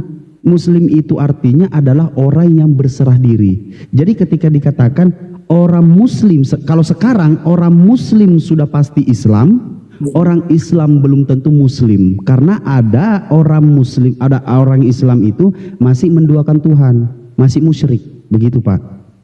Oh iya. Gitu. Silakan, Pak. Pertanyaan yang ke-18. 19. Korupsi bos. Baik, lanjut. Kalau misalkan ini, saya melihat saudara-saudara saya yang Muslim ya kan, karena adik saya sendiri Islam ya. Masya Allah. Adik saya itu Kristen, dia masih Islam ya kan. Ya, Ayah, Ton, ini dulu, dijawab dulu pertanyaan beliau. Saya biasa mau pipis dulu. Lanjut. baik. Yuk, Kenapa? lanjut, Bang. Kenapa ketika sholat itu pegang apa itu namanya? Apa itu? Yang buat berhitung itu ya? Apa namanya? Tasbih. Ya, kenapa kok harus dihitung? Kenapa Pak? Saat sholat. Iya, saat apa itu? Apakah wiritan kah apa itu baca Oh, doa? wirid, Pak. Bapak jangan Bapak roba-roba lah, Pak. Iya, iya. Saat berzikir. Oh iya. Jadi iya. gini, Kenapa? Pak. Saat berzikir itu kita ada seharusnya zikir itu kan setiap saat. Tapi kita kan gunanya sekarang ini melatih. Mm-mm. Untuk melatih agar kita bisa setiap saat, maka dibuat ketetapan di pagi sekian, di siang, di sore, di petang sekian gitu. Mm-mm. Agar membiasakan diri di pagi dan petang. Tujuannya apa? Supaya bisa setiap saat berzikir. Jadi ada hitungannya yang ditujukan itu supaya jangan kurang.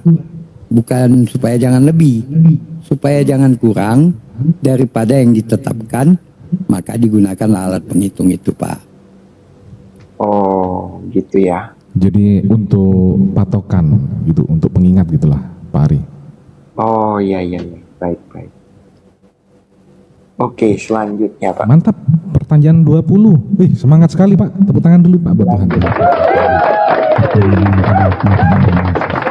Silakan, Pak. Karena adik saya dulunya itu Kristen, ya, kan? Dan dia itu masuk Islam karena menikah dengan lelaki yang Islam, ya kan? Saya sering mengingatkan mereka, kamu harus rajin sholat dan harus mengerti isi Al-Quran. Masya Allah, betul itu. Nah, itu apa kalau saya ngingetin kayak gitu, apakah saya salah? Bapak udah jadi Islam, Pak? Enggak. Saya enggak Islam, saya tetap Kristen, ya kan? Oh. Cuman saya menekankan, selalu mengasih tahu adik saya, Ya. kalau kamu masuk Islam, jangan setengah-setengah. Ya, itu betul Pak. Jangan kamu masuk Islam tapi waktunya sholat kamu nggak sholat, kamu juga nggak baca Al-Quran, itu namanya setengah-setengah. Gitu. Itu namanya toleransi yang baik dan benar, Pak. Itu Ya. toleransi yang baik dan benar, saling mengingatkan, Pak, begitu. Jadi nggak salah Walaupun ya, saya mengingatkan itu iya, ya. tidak ada yang salah, Pak. Tidak ada yang salah. Tidak ada yang salah dan tidak ada yang benar. Yang salah di penjara, Pak. Biarin aja mereka. Begini, host izin sedikit. Kalau jawaban dari Islam, apa yang dipertanyakan oleh Pak Ari barusan itu tidak ada yang salah di sana, tidak masalah. Artinya niatnya kan bagus untuk mengingatkan supaya menjadi muslim yang lebih taat gitu kan ya. Tetapi Pak Ari tahu nggak kalau dari sisi Bible mengatakan bahwasanya hal seperti itu tidak diperbolehkan di ajaran Pak Ari. Masukin aja, step masuk Dikit aja. Iya. Tapi saya mengingatkan mereka karena jangan sampai sia-sia Pak. Karena gini, ketika benar-benar mengerti, karena yang kita kejar itu adalah kehidupan setelah kematian toh. Masya Allah, luar biasa Bapak ini. Darah Yesus, tambah Tuhan, Pak. Subhanallah, siap, betul sekali tuh Pak. Betul. Saya juga belajar tentang Alkitab, agama saya juga belajar betul. Dan saya mengingatkan pada adik saya, kalau sudah masuk Islam, pelajarin dengan yang benar. Harus mengerti, jangan sampai tidak mengerti. Nah gitu, maksudnya gitu. Betul. Jadi nggak salah. Betul. Nggak salah, Pak, nggak salah. Kan karena Bapak bertanya sama Islam, jawabannya tidak salah. Iya, tidak Lanjut salah. Pak, pertanyaan ke-21 Pak, mantap. Yang mau sekali lagi teman-teman yang mau lihat ya, yang 1001 yang mau lihat semua video-video Ar-Rasyid wajah ini, silakan di subscribe. Ya lanjut Pak, pertanyaan yang ke-22. Di subscribe channel YouTube apa Bang Ibes? Nggak Oh ini dia, dijelasin. silakan di subscribe channel YouTube Natalia Oscar, bukan Natalia Oscar mulu sih. Natalia Iriani. Natalia Iriani.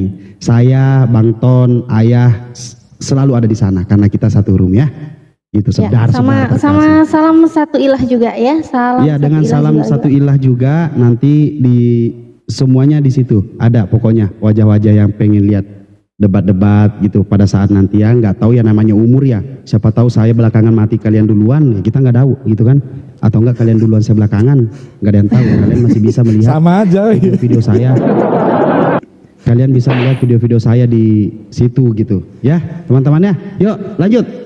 Ya, Bentar, satu lagi, satu lagi dong. Iya karena tadi. Oh Channel iya, YouTube-ku. maaf, astagfirullahaladzim. Bentar, channel YouTubeku masih ada satu lagi nih, kasihan ini dia. Banyak kali. Iya banyak kali lah, ada 3. Yang satu lagi Iya. Hijrah Khadijah, tapi lagi Oh nggak Hijrah live. Khadijah, ya betul. Cuma di Hijrah situ Khadijah. ada video-video ya. Aku akhir-akhir ini mulai nge-reaction, ada nge-reaction Pendeta Esra Soru juga, si siapa Murtadin Kumaila. Nah si cantik tapi ODGJ, oke.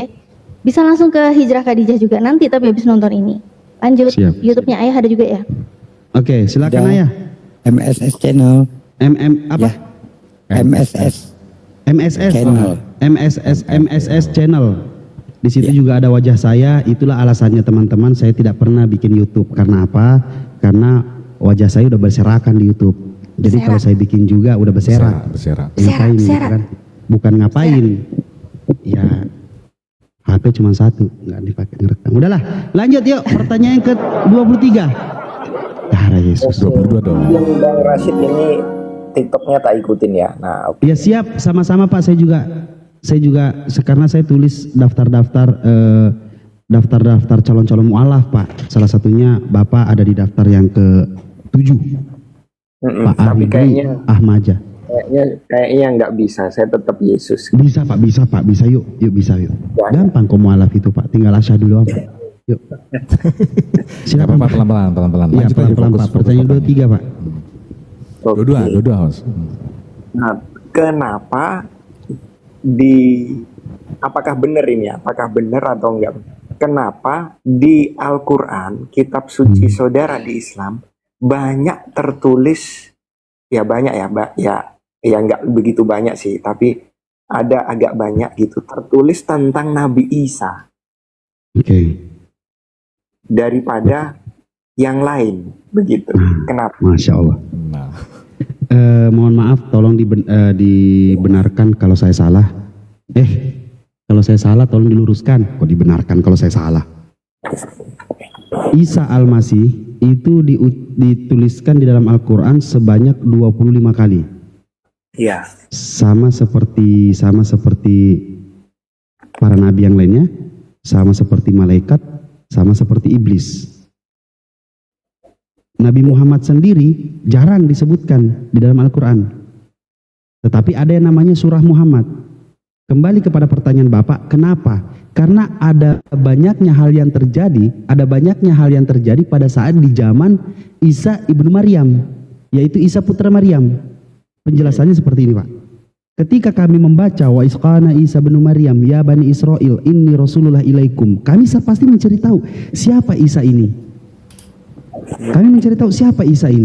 Ternyata begitu kita cari tahu, karena Al-Quran juga memerintahkan kami, apabila kamu mendapatkan informasi jangan ditelan mentah-mentah, maka pelajari dulu agar kamu tidak tersesat dan menjadi dolim di dalamnya. Nah, kami mencari tahu, membaca, ketemulah yang namanya Bible Pak. Nah, kita ketemu yang namanya Bible, disinilah dinarasikan banyak sesuatu penjelasan-penjelasan. Oh, beginikah Tuhannya saudara Kristen, begini. Nah, kita jelaskan, kita baca semua, dan tidak ada tendensi, hanya ingin pengetahuan. Lalu kembali lagi kepada Al-Quran, dijelaskan tentang penyaliban, bagaimana penyaliban itu dan lain-lain. Itu dijelaskan dalam Al-Quran, walaupun tidak dijelaskan siapa yang menggantikan, siapa namanya, tetapi lagi-lagi kita disuruh mencari dan mencari, karena Al-Quran itu menuntut kita untuk belajar sampai mati. Karena dalam Al-Quran menjelaskan juga, bukankah kami sudah memberikan kamu akal, pikiran, pakai akalmu, pakai pikiranmu. Untuk apa? Untuk kita belajar sampai mati. Nah, kita menemukan nama ini. Makanya diceritakan di dalam Al-Quran untuk menjelaskan dia akan turun, dia akan menjelaskan segala sesuatu. Ternyata sinkronisasinya itu pelan-pelan kita bisa ketemu Pak. Pelan-pelan sinkronisasinya kita bisa ketemu. Di mana dinarasikan di dalam Al-Quran dan yang diucapkan Yesus itu juga sama. Mohon maaf sekali lagi Pak. Saya ucapkan satu, yaitu apa? Yesus pernah mengatakan, damai sejahtera ku tinggalkan bagimu, damai sejahtera ku berikan padamu. Apa yang aku berikan tidak seperti dunia berikan padamu. Itu yang dikatakan Yesus. Begitu Pak. Jadi segala sesuatu, runtunan atau apapun itu datangnya dari langit, bukan datangnya dari dunia. Begitu Pak, makanya dijelaskan, maka nanti di akhir zaman Yesus akan turun seperti yang Bapak pertanyakan tadi, yaitu Yesus turun ke muka bumi ini menjelaskan segala sesuatu, mengatakan apa? Mengatakan kalau nggak salah, mohon maaf Pak, bukan mereka yang berseru kepadaku Tuhan Tuhan akan masuk ke dalam kerajaan sorga, melainkan yang mengikuti kehendak Bapakku. Akan ada orang-orang yang akan bernubuat demi namamu, bukankah kami yang bermujizat demi namamu, bukankah juga kami yang mengusir setan demi namamu. Pada saat itu aku akan berterus terang, enyahlah kalian dari hadapanku, kalian semua pembuat kejahatan. Itu kata Yesus dalam Bible. Betul. Begitu Pak. Betul. Siap.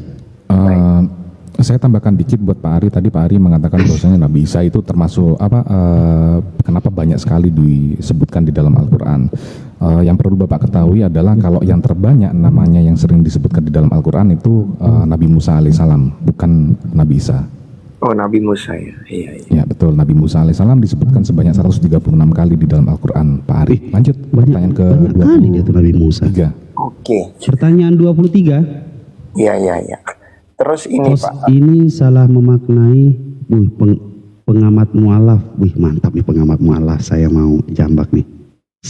Mantap. Pengamat mualaf. Okay. Sebentar ya Pak ya. Sebentar Baik. kita sapa dulu, nanti Bapak lanjut. Silakan dilanjut pertanyaannya yang ke-23. Baik. Yang saya pernah terima kasih udah dinaikin. Siap, sebentar ya Pak ya, gantian. Nanti kalau Bapak mau diskusi silahkan. Kita selesaikan dulu pertanyaan beliau Pak Ari. Ya Pak ya, izinnya Pak ya. Baik. Yang saya tahu di kitab suci saudara di Islam itu ada tertulis, tapi saya lupa. Bunyinya kalau nggak salah seperti ini, artinya ya, karena saya nggak bisa bahasa Arab, artinya membenarkan kitab-kitab sebelumnya, yaitu Taurat dan Injil. Nah, terus kenapa saudara-saudaraku di Islam sering bilang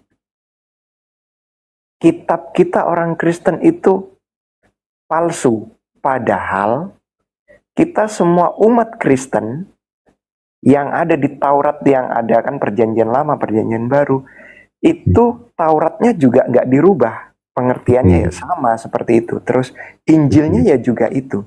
Tetapi kenapa saudara-saudara di Muslim mengatakan kitab orang Kristen palsu? Padahal orang Kristen di seluruh dunia ya pakai itu. Nah itu kenapa? Silakan. Kita cross check dulu ya Pak ya, satu persatu ya Pak ya. Baik. Bapak tahu definisi Injil itu apa? Kurang mengerti karena saya bukan Injil itu berita baik Pak. Ya betul. Pertama, Injil itu berita baik. Berita baik itu dari mana? Dari setiap ucapan Yesus. Betul. Firman Allah ya. Firman Allah. Bapak tahu Bible itu apa? Kitab suci. Oke, Bapak anggap itu kitab suci. Bible itu Bapak anggap kitab suci, ada tulisan-tulisan manusia di situ Pak. Betul, memang tulisan-tulisan manusia di situ. Memang di luar perkataan Yesus, di luar perkataan siapa, di situ ada tulisan-tulisan manusia. Mari kita sekarang bedakan mana Injil, mana Bible. Injil adalah setiap ucapan Yesus, sedangkan Bible ucapan manusia-manusia yang menuliskan tentang katanya, menuliskan tentang Yesus. Sedangkan Yesus mengatakan, kalian telah mengutus utusan kepada Yohanes, walaupun kesaksian itu benar tentang aku, tetapi aku tidak memerlukan kesaksian manusia. Yesus mengatakan manusia, bukan kembali lagi kepada Yohanes.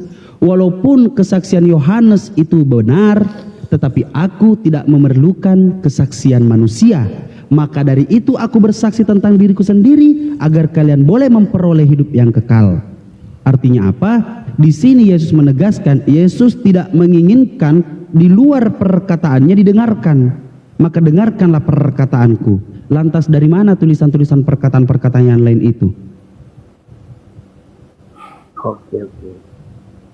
Ya kan Pak? Oke. Sepakat ya Pak ya?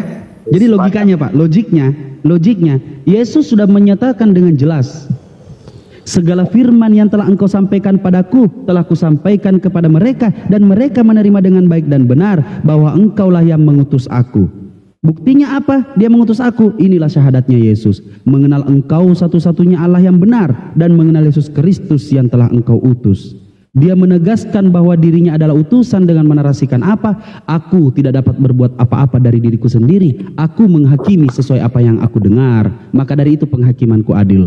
Apabila ada penghakiman yang datang daripadaku, sudah pasti itu penghakiman yang tidak benar. Karena penghakiman yang benar datang daripadanya yang telah mengutus aku. Itu kesaksian Yesus. Tetapi kalau Bapak percaya dengan Bible, ada lagi Pak pertanyaannya Pak. Perjanjian barunya orang Yahudi yaitu Tanakh yang sekarang menjadi perjanjian lama. Siapa yang mengizinkan menjadikan perjanjian barunya orang Yahudi lalu dijadikan perjanjian lamanya di Bible? Siapa yang mengizinkan Pak? Sampai detik ini tidak ada yang mampu menjelaskan. Oke. Dan kebanyakan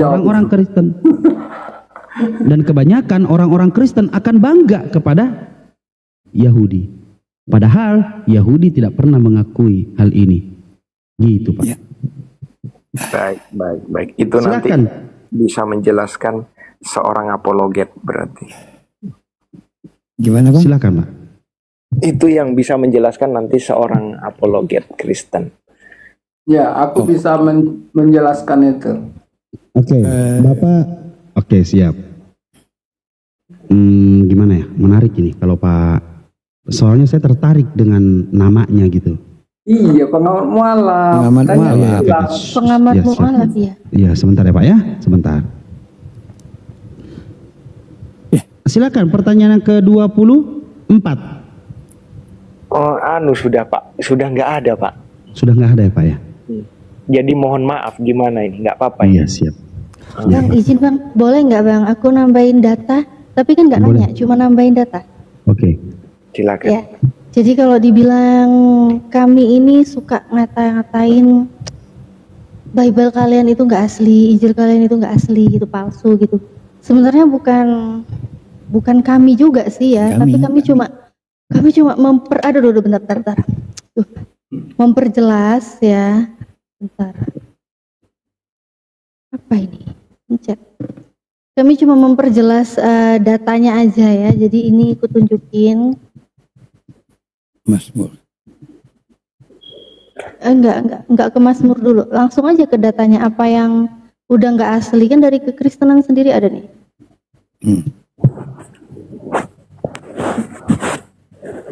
Ini salah satu contoh ya. Lukas 17:36. Sumbernya jelas dari websitenya Kristen sendiri, Alkitab Sabda. Ya, silakan. Bang Ari tahu ya Alkitab Sabda ya? Iya. Oke, tahu ya, websitenya Kristen, Alkitab Sabda, Lukas 17:36. Di sini kalau kita lihat terjemahan LAI biasa aja. Kalau ada dua orang di ladang, yang seorang akan dibawa dan yang lain akan ditinggalkan. Oke, kita lihat ternyata di sini Yerusalemnya kita lihat ya. Kita lihat tafsiran Yerusalem, ternyata ayat ini tidak asli. Kelihatan jelas? Bentar, casanku cabut biar. Ayat ini tidak asli, tetapi dipinjam dari Matius 24:40 ya. Jadi yang mengatakan salah satu, ini baru salah satu, sebenarnya banyak sih, yang mengatakan kitab Bapak itu nggak asli ya. Ayat ini tidak asli itu dari kekristenan sendiri. Ini salah satu contoh. Ini perkataan Yesus yang Anda imani sebagai Tuhan. Ya, jadi makanya kalau kita ngelihat di kodeks, tahu kodeks Sinaiticus ya Pak ya? Kan belajar Bible juga tadi katanya. Oke, dari kodeks Sinaiticus ini juga makanya kita lihat yang namanya Lukas ya. Lukas pasal 17. Kita lihat yang ke-36 ada nggak di sini? Ternyata 36-nya memang kosong. dari 35 langsung loncat ke 37. Ini baru salah satu, ya, baru salah satu. Kemudian di sini nggak banyak sih, aku cuma nunjukin dikit aja. Kemudian Markus 9:44, ini nggak usah aku bacain lah ya tulisan ayatnya karena saya sedang tidak mengkritisi apa sih perkataannya, saya nggak mengkritisi itu. Markus itu cuma sampai 8. Markus sampai 16. Markus sampai 8. 16. Sampai 16. Aslinya itu Markus cuma sampai 8. 9, 10, 11 sampai 16 itu sampai dikatakan setelah ia berbicara kepada murid-muridnya maka terangkatlah ia ke sorga dan duduk di sebelah kanan Allah Bapa. Dari kodeks tertua mulai dari kodeks Sinaiticus, Vaticanus dan nggak ada. Ya, itu maksudnya Markus 16 itu cuma sampai 8, bukan Iya, itu Markus 16. 8. Itu Markusnya pasalnya 16, tapi Pasal cuma 16. ayatnya sampai 8. Betul. Benar, 9 iya. sampai 20 itu nggak ada di kodeks. Kebalik ya? Gitu. Iya, Kebalik. Pasal ayatnya kebalik ini. Iya, ini memang karena memang sampai ubanan ini ya Bang Ibes di sini ya. Jadi rada-rada bikun dia ya, harap dimaklumi ya. Markus 9 itu 44 dan 46 itu sama bunyinya. Iya. 4 Udah 4 dan putih rambut lu ya 46. bang? Ya, jadi Lima ini ya, ya. Bentar. Ini ya Markus Markus 9:44 jadi ikut kebolak-balik nih. Nah, ternyata ini memang kedua ayat ini tidak terdapat dalam naskah-naskah yang paling baik dan hanya merupakan ulangan dari Markus 9:48. Kedua ayat ini pasti tidak asli. Bentar, aku gedein, aku zoom tulisannya, kelihatan nggak ya? Udah kelihatan itu Kak, kelihatan. Kedua ayat ini pasti tidak asli. Kita cek ya, 44 dan juga 46 ya. Markus, kita lihat ke Markus ya. Mana nih Markus nih? Nih Markus, kita ke 9 ya. Kita lihat. Nah, jadi ini dari 43 langsung loncat ke 45, 44-nya kosong. Kemudian 45 langsung ke 47, benar Bang Tuh. Jadi dari 45 langsung ke 47, jadi nggak ada 46-nya, itu kosong. Jadi nggak kaget. Makanya di dalam tafsiran pakar Bible ya dari Yerusalem sendiri mengatakan kedua ayat ini pasti tidak asli. Dan sebenarnya mengatai Injil kalian karangan itu bukan kami juga. Ini terakhir nih ya. Yang mengatakan Injil kalian karangan itu bukan kami. Coba dicek. Ini dari sumbernya sama, Alkitab Sabda, Markus 1:14. Sesudah Yohanes ditangkap, datanglah Yesus ke Galilea memberitakan Injil Allah. Sini terjemahan LAI-nya Allah ya. Tapi ternyata di sini yang dimaksud Injil ya, Injil ini yang katanya Markus, ternyata ini hanyalah Injil karangan Markus ya. Injil karangan Markus. Dan ternyata Injil yang dikarang Markus ini juga paling tidak sistematik ini. Ya seperti itulah namanya juga karangan ya, begitu. Baik. Ini dari ya, satu lagi ada KPR 8 nomor 37 itu juga ada itu Kak Natali. Iya, jangan banyak-banyak. Banyak sebenarnya. Banyak. Sebentar, jangan banyak-banyak. Sebentar Pak Ganti. Pak Ari, begitu ya Pak Ari ya. Mohon maaf ya Pak Ari. Baik. Ya, izin mohon maaf. Kalau Bapak bilang hanya apologet yang bisa menjelaskan itu ya, insya Allah kita apologet Pak dan tidak akan berbicara sembarangan kalau tidak ada bukti, gitu Pak. Oke, mungkin Pak Ari sudah tidak mau bertanya. Nah, mungkin Pak pengamat mu'alaf ini yang luar biasa ini namanya, mungkin beliau bisa mengaslikan ketika tafsir Yerusalem mengatakan itu palsu atau tidak asli. Silakan Pak. Tadi yang mau kritik dulu dari awal dulu yang ku komentar tadi salah memaknai. Pertama Yohanes 1 ayat 1. Pertama di Matius 7 ayat 21 sampai 23. Apa masalahnya di situ Pak? Kemudian tadi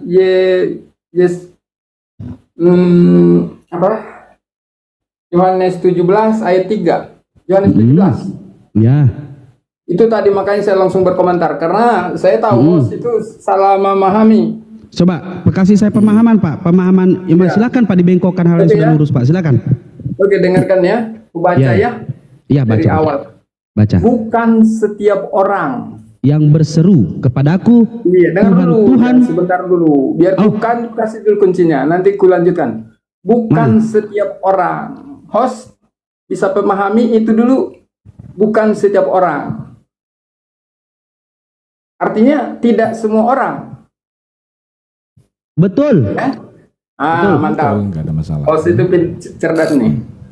Jadi bukan setiap orang yang berseru kepadaku Tuhan Tuhan akan masuk ke dalam kerajaan sorga, melainkan dia yang melakukan kehendak Bapakku yang di sorga. Pada hari terakhir banyak orang akan berseru kepadaku, Tuhan Tuhan, bukankah kami bernubuat demi namamu dan mengusir setan demi namamu dan mengadakan banyak mujizat demi namamu juga? Pada waktu itulah aku akan berterus terang kepada mereka dan berkata, aku tidak pernah mengenal kamu, enyahlah daripadaku kamu sekalian pembuat kejahatan. Oke. Artinya bukan setiap orang. Oke. Artinya ada juga di antara orang itu yang tidak selamat, bro. Oke. Padahal tadinya memang sudah berbuat. Oke. Sudah mengusir setan juga. Gini Pak. Ini sebenarnya menunjukkan orang-orang yang meninggalkan kekristenannya. Oke. Gini. Oke. Resikonya Pak. Jadi Bapak mempunyai beban logis di sini ketika Bapak berusaha mengatakan bukan setiap orang, Bapak berhenti. Unik kan? Unik nih. Bukan setiap orang. Lalu Bapak uraikan. Coba.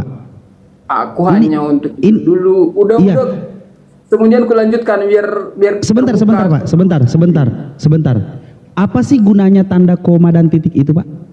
Iya, kan udah aku baca selanjutnya juga. Tanda baca untuk memahami setiap makna apa yang dituliskan, untuk menjelaskan sesuatu yang sebelumnya dinarasikan, lalu memahami yang ada dituliskan di tengah untuk diselesaikan ketika narasi terakhir sudah dibacakan.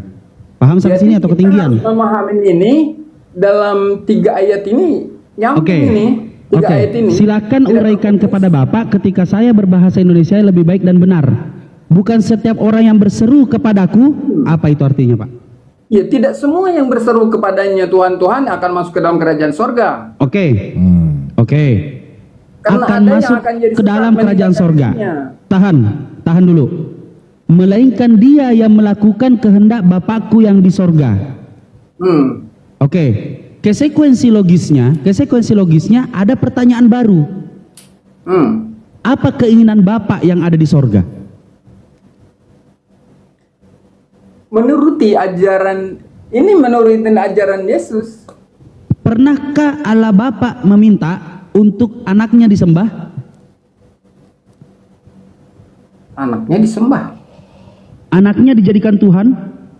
Dijadikan Tuhan gimana?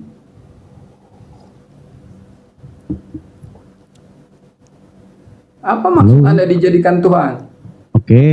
Pernahkah, kan di sini dikatakan, Pak, Bapak ini pengamat mualaf, tiba-tiba ini jadi pengamat blow on.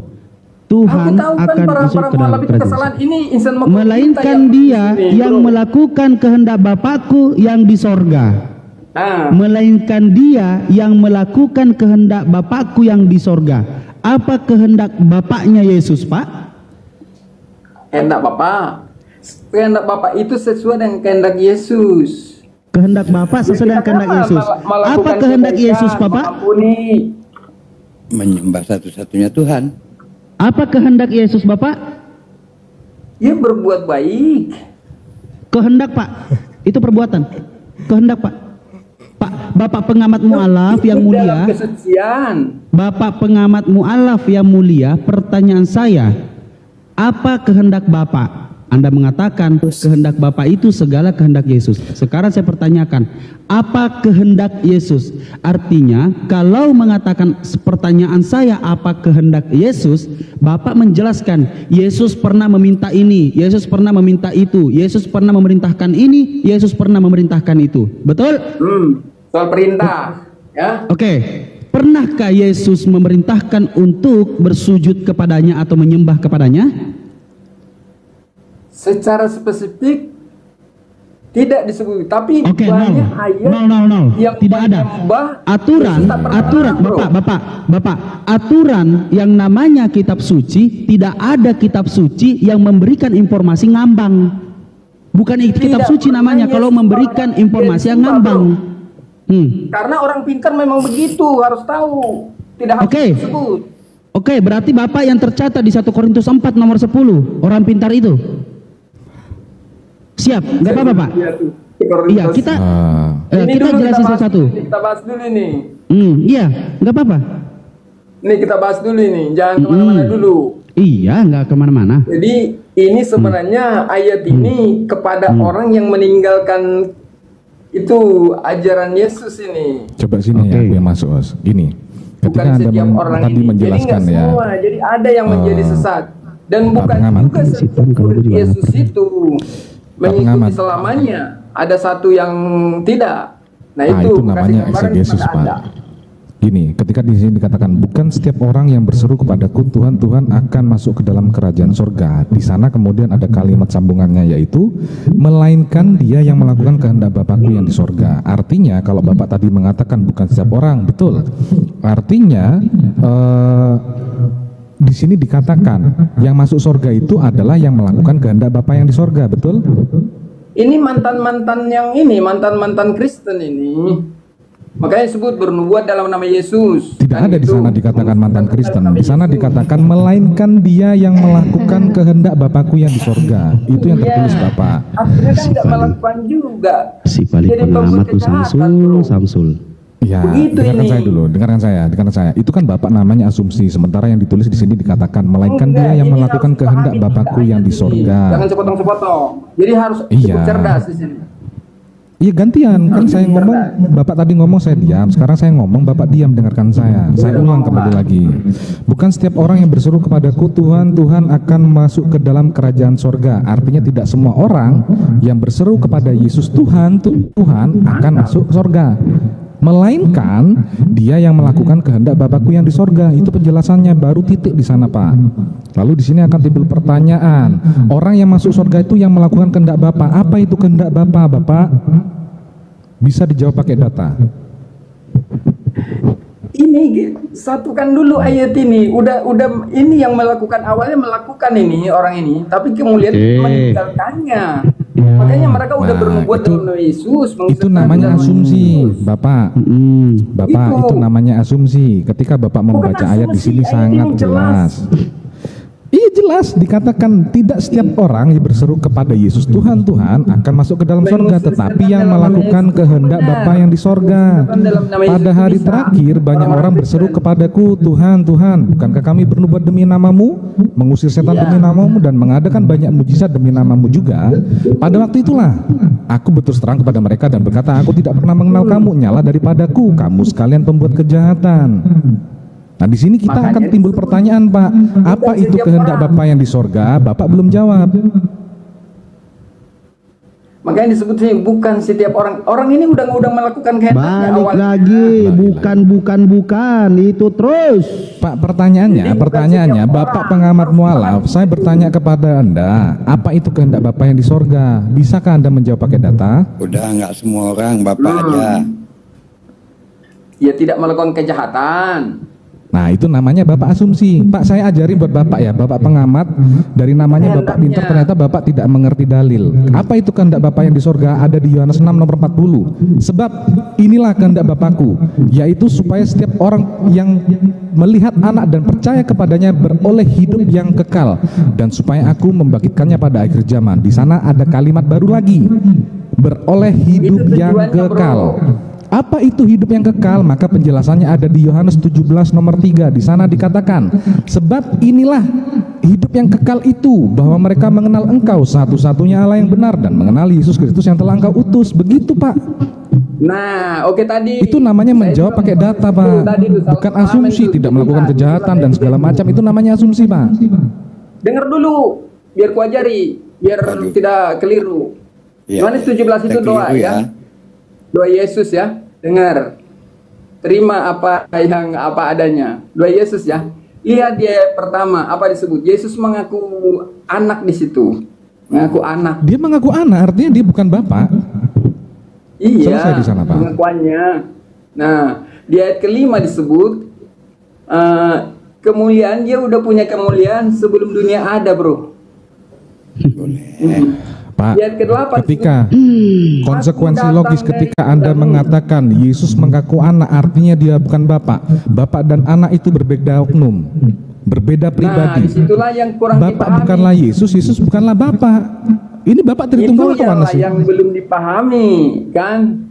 Sedangkan di ayat penjelasannya itu ada di Yohanes 14 ayat 10. Siapa yang dimaksud Bapak itu oleh Yesus? Ada di situ. Karena murid bertanya, siapa yang Bapak itu? Ada jawabannya itu di Yohanes 14 ayat 10. Oke, ketika di sini dikatakan tidak percayakah engkau bahwa aku di dalam Bapa dan Bapa di dalam aku? Apa yang aku katakan kepadamu tidak aku katakan dari diriku sendiri, tetapi Bapa yang diam di dalam aku dialah yang melakukan pekerjaannya. Pertanyaannya, Bapa dan Yesus ini berbeda atau satu? Tidak berbeda. Bapak itu ada rohnya. Karena Bapak itu ada roh. Oh, oke. Ketika Anda menjawab Bapak itu adalah roh, Bapak itu tidak berbeda dengan Yesus. Saat Yesus dibaptis, siapa suara dari langit itu, Pak? Itu Bapak. Yesus dibaptis, dia di bumi, kemudian ada roh Allah turun dalam rupa burung merpati. Kemudian ada suara dari langit, inilah anakku yang kukasihi, kepadanya lah aku berkenan. Pertanyaannya itu suara siapa, Pak? Suara Yesus atau bukan? Suara roh itu, roh Allah, roh Tuhan. Jangan ya, suara Yesus atau bukan? Jangan nanti protes. Suara Yesus atau bukan itu? Suara Tuhan, suara Tuhan. Ah, suara Tuhan. Mana? Suara Tuhan, oke?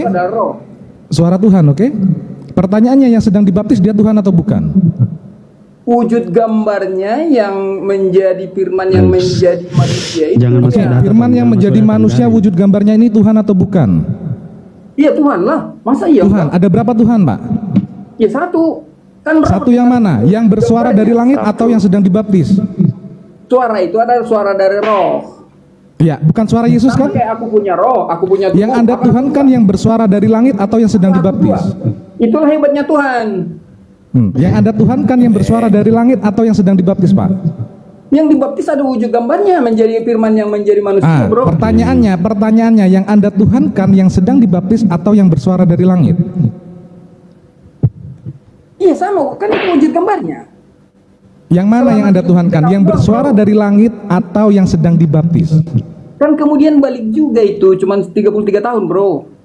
Iya, saya bertanya, yang Anda Tuhankan yang sedang dibaptis di dalam Lukas 3 nomor 22 dan 21, yang sedang dibaptis atau yang bersuara dari langit yang Anda Tuhankan? Itu satu, itu rohnya yang bicara. Berarti itu suara Yesus. Inilah anakku yang kukasihi, itu adalah suara Yesus. Iya, disebut anak. Jangan kamu pikir bahwa anak itu seperti anak manusia beranak. Enggak begitu, bro. Sama dengan anak sungai. Enggak berarti ada anak sungai dengan bapak sungai. Oke, pertanyaan saya, yang Anda Tuhankan yang sedang dibaptis atau yang bersuara dari langit? Iya, kalau yang sekarang udah roh karena dia udah kembali. Bang, saya bertanya berdasarkan dalil Bible, Lukas 3, 21 dan 22. Coba dibaca. Jadi sekarang yang mana yang Tuhan di sana? Menyembah kepada roh, karena tubuh Yesus sudah nggak ada. Udah oh, berarti tubuh Yesus sudah nggak ada sekarang? Udah kembali. Kembali kemana? Darah Yesus. Iya, ke dalam roh. Dengarkan. Bapak pengamat banyak belajar dulu ya Pak ya. Saya akhiri diskusi ini dengan Bapak karena Anda tidak berkapasitas ngomong dengan saya. Ketika Anda mengatakan bahwasanya tubuh Yesus sudah tidak ada lagi, berarti Anda kurang belajar. Sekian. Bukan tubuh fisik, sudah nggak ada tubuh fisik. Oke, Pak. Bapak tahu Bapak berbicara dengan siapa barusan? Ya mudah-mudahan seorang mualaf itu. Itulah Bapak berbicara dan Bapak dites oleh orang mualaf. Ternyata kami di sini melihat orang yang mualaf lebih cerdas, lebih banyak menguasai dalil daripada orang yang pengamat mualaf katanya. Oke, kembali kepada yang tadi. Kalau Bapak mau bahas, bukan setiap orang yang berseru kepadaku. Bapak mau tidak maju, Pak, jadi orang, Pak. Jangan selalu bukan setiap aja yang Bapak katakan. Boleh? Itu gak usah pakai itunya. Yang pakai nomor-nomornya. Iya, bukan setiap orang yang berseru kepadaku Tuhan, Tuhan akan masuk ke dalam kerajaan sorga, melainkan dia yang melakukan kehendak Bapakku di sorga pada hari terakhir. Pada hari terakhir. Ada banyak konsekuensi logis yang harus Anda terima. Dengarkan. Pada hari terakhir banyak orang yang akan berseru kepadaku, Tuhan, Tuhan, bukankah kami yang bernubuat demi namamu, bukankah kami yang mengusir setan demi namamu, dan mengadakan mujizat demi namamu juga. Dan pada waktu itulah aku akan berterus terang kepada mereka dan berkata, aku tidak mengenal kamu, enyahlah daripadaku, kamu sekalian pembuat kejahatan. Iya, jadi nggak Bukankah Yesus dikenal lagi. sebentar. Konsekuensi logisnya, bukankah Yesus tujuannya turun di muka bumi ini untuk dipanggil dan orang-orang Kristen bernubuat demi nama Yesus? Apakah Yesus tidak mengeluarkan ajaran kasih di zaman ini pada saat Yesus mengatakan ini? Mengapa Yesus mengeluarkan yang Anda katakan Bible setebal ini mengajarkan satu ajaran kasih? Bible setebal ini saudara ya, kalian semua harus paham nih, 1.400 orang. Bible tuh tebalnya segini. Bible tebalnya segini. Iya, karena Ya, Bible itu dan kan kalian para harus nabi tahu dan para rasul. kertasnya itu dia pakai kertas khusus.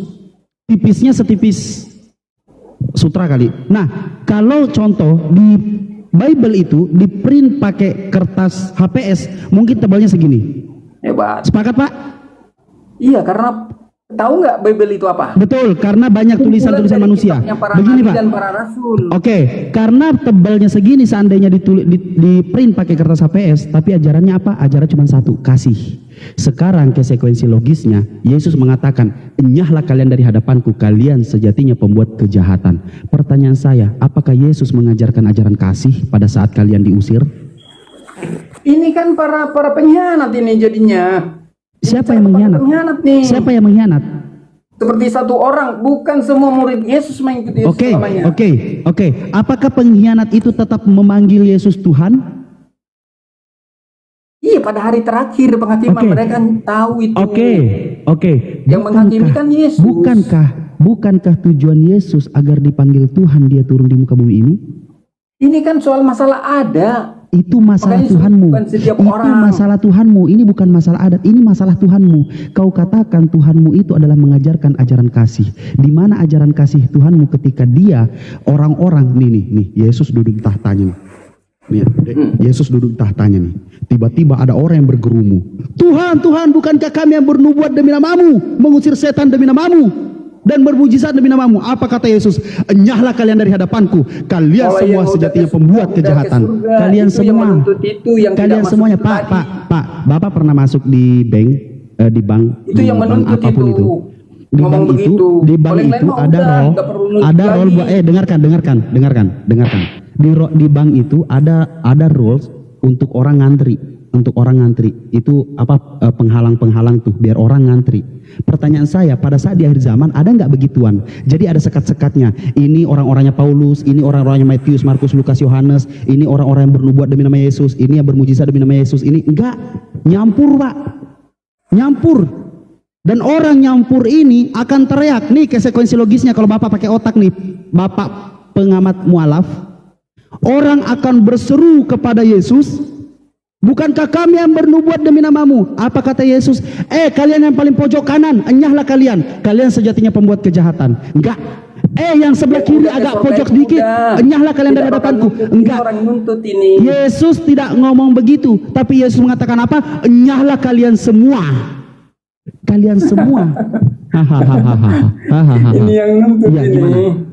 Makanya sebut bukan setiap orang. Di situ kuncinya ini. Balik lagi, iya betul, bukan setiap orang, tapi Yesus mengatakan enyahlah kalian semua dari hadapanku, kalian pembuat yang pelaku kejahatan kejahatan itu. Nih. Yesus tidak mengatakan kalian pembuat pengkhianatan, kalian pembuat pengkhianatan, kalian pembuat kehancuran, kalian pembuat kezoliman, Jadi ini kalian pembuat mantan pengikut Yesus. pendusta. Enggak. Yesus tidak mengatakan kalian dengarkan. Nih, kalau murid mau belajar, maka dengarkan guru berbicara. Kalau murid mau belajar, dengarkan guru berbicara. Oke? Biar kamu naik kelas. Paham? Naik kelas apaan? Kamu dengarkan. Oke. Kamu merasa Kamu merasa gini nih, sebentar. Kamu merasa dirimu pintar? Aku lebih pintar dah. Oke, siap. Oke. Coba ditanya aja, Us. Kalau memang dia lebih pintar, satu pertanyaannya Pak. Coba. Antikristus Satu apa? pertanyaan akan membuat otakmu membeku dengan rahangmu tidak bisa bergerak. Oh ya, silakan. Nih, dengarkan. Nih, satu pertanyaan akan membuat otakmu membeku dan rahangmu tidak bisa bicara dan sulit untuk menjawab. Mau dengar pertanyaannya? Kepedean. Iya, mau dengar nggak? Mau dengar nggak pertanyaannya? Ini juga mau dengar nggak pertanyaannya? Seorang kamu akan itu katanya dilempar. Aku tahu itu jawabannya. Apa jawabannya? Bikinlah. Apa jawabannya? Apa jawabannya? Bikinlah pertanyaanmu. Loh, katanya Anda tahu jawabannya? Hah? Tuhan itu pencipta bukan? Iyalah. Tuhan itu pencipta? Ya. Dia menciptakan manusia? Betul. Maka betul tidak Tuhan menciptakan manusia untuk melahirkan Tuhan? 3, 2, 1. Kan? Apa tadi? Kan? Beku otakmu dah. Beku otakmu. Tidak jelas ku dengar apa tadi. Beku otakmu. Kau bilang Yesus itu pencipta, betul? Betul tidak? Pak, penciptaan sudah terjadi sebelum saya itu. Tahu, saya cuma bilang Tuhan itu pencipta dan dia menciptakan manusia, saudara. Lalu saya tanya kepada Anda, saya sudah bilang saya bisa membuat otakmu membeku dengan rahangmu tidak bisa berbicara. Dengan 3 detik. Terbukti kan? Coba teman-teman silahkan masuk ke profilnya Bapak ini, lihat mukanya barusan orang ini. Saya uji dia dengan pakai baju kaos, saya menguji orang yang berdasi, orang yang pakai jas. Dulu biar ku jelaskan. Bukan masalah dasi. Tuhan menciptakan manusia untuk melahirkan Tuhan, betul apa tidak? 3, 2, kan dia datang 1. sebagai manusia menjadi firman yang hidup. Tepuk tangan buat haleluya Allah Bapa nggak muat di sorga. Hal gampang bagi Tuhan datang sebagai manusia untuk menyampaikan firman. Bapak nggak lihat rambut ini Pak? Coba bandingkan dengan profesor di luar sana Pak, sama warnanya Pak. Cuma ada 2 Pak profesor di muka bumi ini Pak. Kalau nggak botak putih rambutnya Pak. Lucu kan? aja lu. Kalau ketemu dengan saya mungkin Anda kecerdasan Anda mungkin pada akhirnya juga mengakui juga. Iya, masalahnya sih oke. Boleh, bisakah Bapak membuktikan kepada saya Bapak bisa membekukan otak saya selama 3 detik? Oke, saya sudah melakukan itu. Gini. 1.600 orang masuk neraka. Kenapa? Kenapa Pak? Maryam 19 ayat 71. Kenapa? Ya, semua orang akan masuk neraka. Iya, masuk neraka semua. Iya, kenapa? Pastikan. Iya, kenapa? Lalu? Iya, di surah Maryam 19 ayat 71. Iya, Bapak ini ditanya nyangkut, dijawab pertanyaannya juga nyangkut. Apa sih Pak? Nyangkut. Kenapa memastikan bilang? Semua orang akan melewati neraka. Semua orang akan melewati neraka. Kan ada yang keluar itu orang yang bertakwa akan dikeluarkan. Ya, terus maunya Bapak apa? Udah tahu orang bertakwa keluar tidak sempat masuk neraka. Terus Bapak bilang semua Islam masuk kan? Neraka. Apa sih maunya? Yang bertakwa itu seperti apa? Yang bertakwa maunya apa Pak? Pengamat debat maunya apa? Yang bertakwa seperti apa? Adakah Islam yang bertakwa? Ada. Berapa orang? Banyak, miliaran. Tahukah kamu yang bertakwa seperti apa? Jangankan bertakwa, bertatu aja banyak Pak. Jadi yang lain itu hanya yang bertakwa. Jangan pun bertakwa Pak, bertato aja banyak. Kan gue tanya, pasti semua masuk neraka kan? Anda mungkin 1000 tahun di neraka, baru keluar. Enggak 1 tahun siapa bilang Pak? Lama Pak, 10.000 tahun Pak. Enak aja lu diskon. 10.000 tahun di neraka. Lah iyalah. Ya iyalah. Lah iyalah. 1 hari di neraka, 1000 tahun di sana Pak. Apa? 1 hari di neraka, 1000 tahun di dunia Pak. Jadi hitungannya kalau 1 pikir hari kami mau korupsi. Masa mau korupsi enggak lah. Enak aja. Bertakwa itu apa sih Pak? Pak pengamat, bertakwa itu apa? Dikirain tempat main. Beku lagi otaknya, darah Yesus. Bapak ini suka beku otaknya gimana sih? Udah saya bilang, Bapak coba lihat Pak profesor di luar sana Pak, cuma ada 2, kalau nggak botak ya rambutnya putih. Lah Bapak mau main-main dengan saya Pak, ini rambutnya putih, Bapak mau sok-sokan. Tahu kesalahan Anda, makanya tadi ku komentar di bawah. Apa kesalahan saya? Bapak aja tidak bisa menjawab pertanyaan saya, tiba-tiba mau ngomong kesalahan. Aku bilang tadi, misalkan ayat Yohanes. Oke, mau saya tanya lagi. Mau saya tanya lagi. Tahu itu mungkin sih. Mau saya tanya lagi, betul? Oke. Yesus pernah mengatakan, aku ada sebelum Abraham ada, betul? Betul. Betul. Siapa yang lebih tua, mamanya Yesus apa Yesus? Jawab. 3. Yesus itu bicara rohnya. 1. Saya nanya, siapa yang lebih tua, Yesus atau emaknya? Menjadi firman yang hidup di muka bumi. Firman yang hidup. Siapa itu firman? Firman itu Yesus yang datang sebagai manusia. Oke. Firman itu adalah Yesus yang datang. Pertanyaan saya, pada saat Yesus disalib, apakah firman juga disalib? Nah, di sana pengamat nyangkut. Nanti Pak ganti namanya Pak, pengamat nyangkut. Jadi gitu. Kenapa disebut firman yang hidup sebagai manusia? Nah, saya tanya, pada saat Yesus disalibkan, apakah firman juga ikut disalib?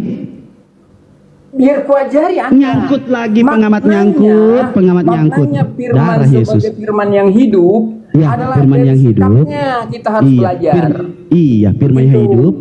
Firman yang hidup itu. Firman yang hidup. Firman yang hidup itu pada saat disalibkan, apakah ikut-ikutan di firman juga disalib? Kan dari firman yang hidup, jadi bukan hanya di omongan, dari sikapnya, bagaimana dia menyerahkan dirinya. Satu lagi Yos.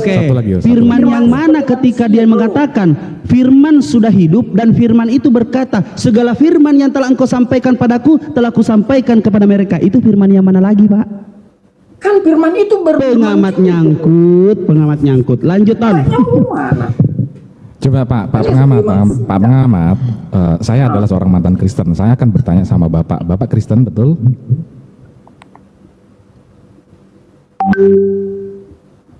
Jawab itu aja nggak bisa. Ya, boleh saya bertanya? Ada orang Kristen di sini yang ingin membantah saya? Enggak, saya bertanya sama Bapak. Bapak kan seorang Kristen. Boleh saya bertanya satu ya? Oke, jelaskan kepada kami Pak, apa itu antikristus Pak? Antikristus? Ya, kebalikannya, pengikut Kristus kan, Kristen. Antikristus yang tidak Kristus suka. Udah tekan-tekan Ami. Aduh, mati saya. Ini loh Pak, Bapak ngaku Kristen tapi Bapak nggak tahu antikristus itu apa Pak? Tidak suka. Saya nggak percaya sih, Pak. Kayaknya Bapak ini bukan Kristen, Bapak ini ateis jangan-jangan nih. Bapak ini. Artinya tidak suka dengan Kristus itu adalah seseorang yang tidak mengakui Yesus itu datang sebagai manusia. Nah, pinter Bapak Ari. Dari tadi dia mengatakan Yesus itu Tuhan.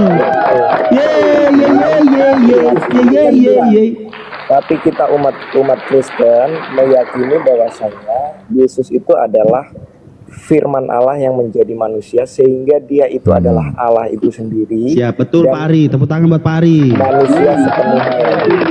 Dan saya percaya Yesus itu adalah Tuhan dan Raja saya dan Juru Selamat saya. Seperti itu Pak Ari. Darah Yesus, tepuk tangan buat Tuhan. Ketika dikatakan di sana antikristus itu yang tidak percaya bahwasanya Yesus telah datang sebagai manusia, betul? Nah, yang disalib itu, yang mati itu adalah kemanusiaannya, bukan kealahannya. Allah nggak bisa kemanusiaannya itu Tuhan atau bukan Pak Ari? Kemanusiaannya itu Tuhan atau bukan? Kemanusiaan itu tubuh jasmania sebagai manusia sepenuhnya. Bukan Tuhan ya? Itu adalah bukan Tuhan berarti Allah ya? sepenuhnya. Berarti bukan Tuhan kan kemanusiaannya, betul? Ya, seperti itu keyakinan kita. Ya, berarti tubuh jasmaninya itu bukan Tuhan, betul? Itu adalah tubuh Tuhan, tubuh kemanusiaan. 3 tahun. Tubuh kemanusiaannya itu kan bukan Tuhan, betul? Sudah jadi satu, Pak. Jadi satu. Oh, berarti Tuhan yang disalib? Yang disalib Tuhan. Iya betul. Darah Yesus. Tepuk tangan Pak buat Tuhan Pak. Yang mati adalah kemanusiaannya. Yang mati adalah yang mati adalah kemanusiaannya. Nah, gimana kemanusiaannya itu mati? Sebenarnya kita pun juga bisa mati kemanusiaan, mematikan kemanusiaan kita dengan cara, contoh seperti Tuhan Yesus berdoa, ya Bapa, sekiranya mungkin lewatkanlah cawan ini daripadaku, tetapi jangan kehendakku yang terjadi, melainkan kehendakmu. Dari situ saja sudah mematikan kemanusiaannya. Seperti itu, ngerti ya maksudnya ya? Ya ngerti, tapi karena pada saat Yesus teriak Eli Eli lama sekali, Eli Eli lama sabahtani, Allahku mengapa engkau meninggalkan aku? Ternyata selama ini kita memahami Yesus itu mati dicuekin. enggak seperti itu, Pak. Dia Oke. dia Ibrani 5. Oke, sebentar Pak Ari.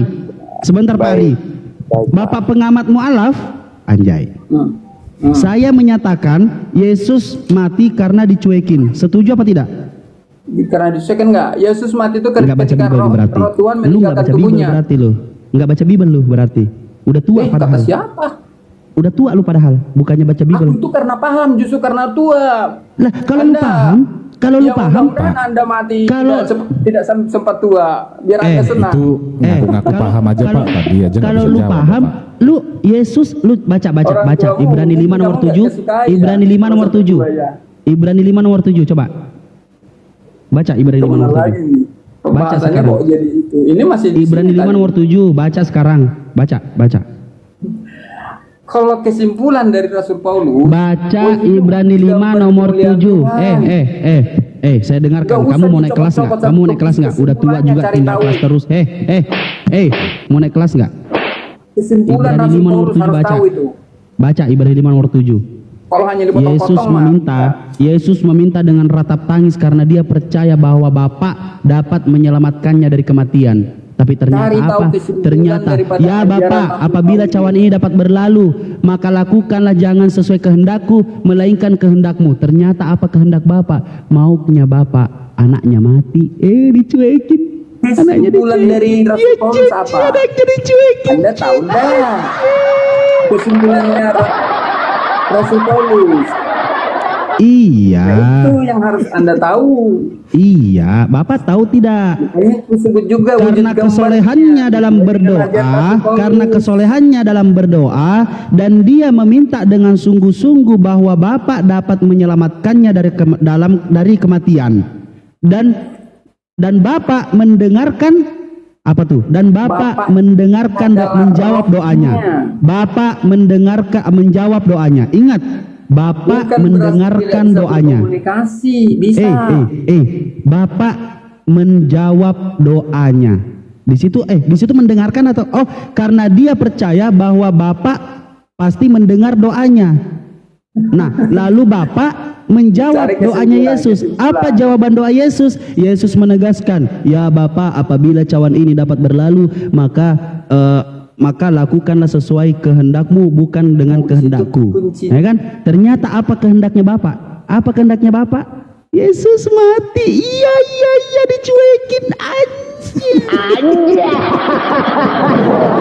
Yesus dicuekin, Pak. Untuk mempertegas kalau Yesus dicuekin gimana? Untuk mempertegas Yesus dicuekin gimana? Eli lama sabachthani, Allahku mengapa engkau meninggalkan aku? Tetap Yesus mati. Yesus dicuekin betul.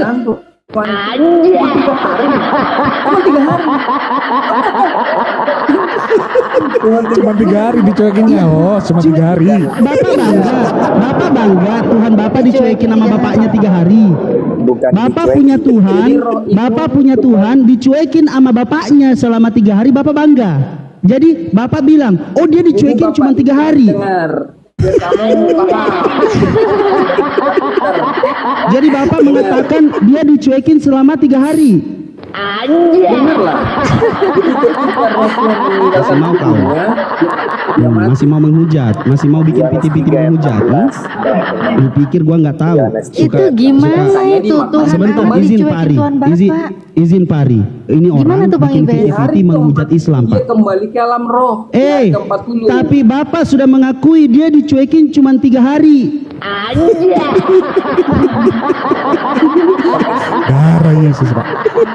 Yesus dicuekin 3 hari. Enggak apa-apa, cuma 3 hari katanya. Berarti Tuhan Bapa dicuekin sama Bapaknya selama 3 hari. Jadi itulah hebatnya Tuhan menunjukkan bahwa hebat kali Tuhan dicuekin, Pak. Kalau Tuhanmu mana bisa menunjukkan itu? Udah Pak, Tuhan saya nggak pernah dicuekin Pak. Tuhan Bapak dicuekin sama Bapaknya. Itu menunjukkan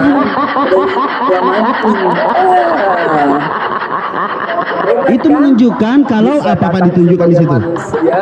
Hal mudah baginya itu datang sebagai manusia. Hal mudah baginya datang sebagai manusia lalu dicuekin oleh. Gampang. Bukan dicuekin tuh. Dicuekin betul? Tinggal dulu oleh rohnya. Iya, Makanya datang ke Pak kan Didi. begini Pak, dengarkan Bang Pak Ari. ayatnya. Ayat Bapak dengarkan ayatnya Nggak Pak. ada kalimat itu dicuekin. Nih, ini, ya nggak ada, Kalau Yesus tapi menyebut menyerahkan sikapnya nyawanya. Pak. Bapak, Kalau kalimatnya, tidak ada aku kalimat seperti aku itu biar mencintai dia, otakmu tapi mudah sikapku mencerna. dengan mencintai dia, aku akan melakukan segala hal. Oke? Tidak ada Saya perkataan jelaskan atau kalimat. Dengarkan. lebih mudah Dengarkan. otakmu mencerna sebenarnya. Dengarkan.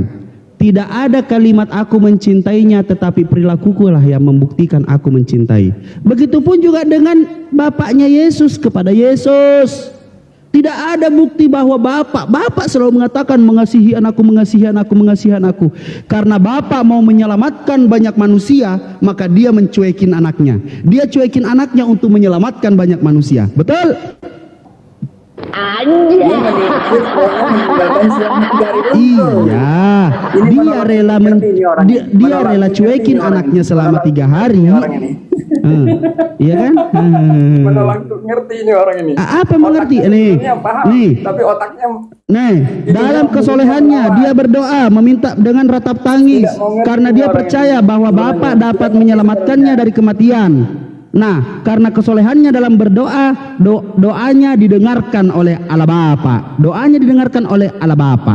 Yang kedua tadi Bapak Ari mengatakan apa? Ya Bapak, ternyata doanya begini. Ya Bapak, apabila cawan ini dapat berlalu padaku, maka lakukanlah dengan sesuai kehendakmu, bukan dengan kehendakku. Ternyata kehendak Bapak apa?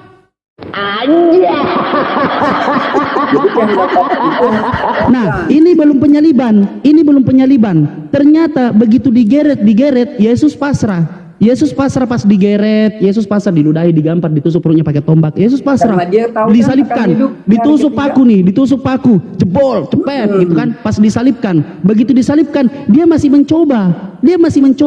Kok saya sudah berdoa meratap tangis, saya sudah meminta ya Bapak, apabila cawan ini berlalu.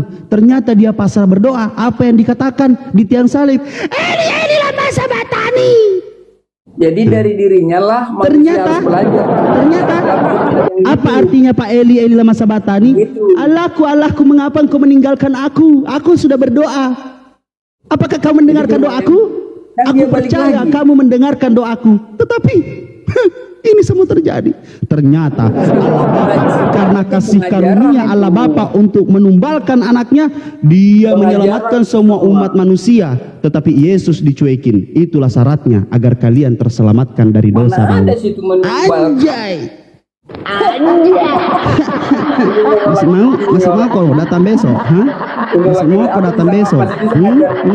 Masih mau kau datang besok? Ya mungkin Anda bakal menolak orang lain jadi ngerti. Apa? Pengamat macet.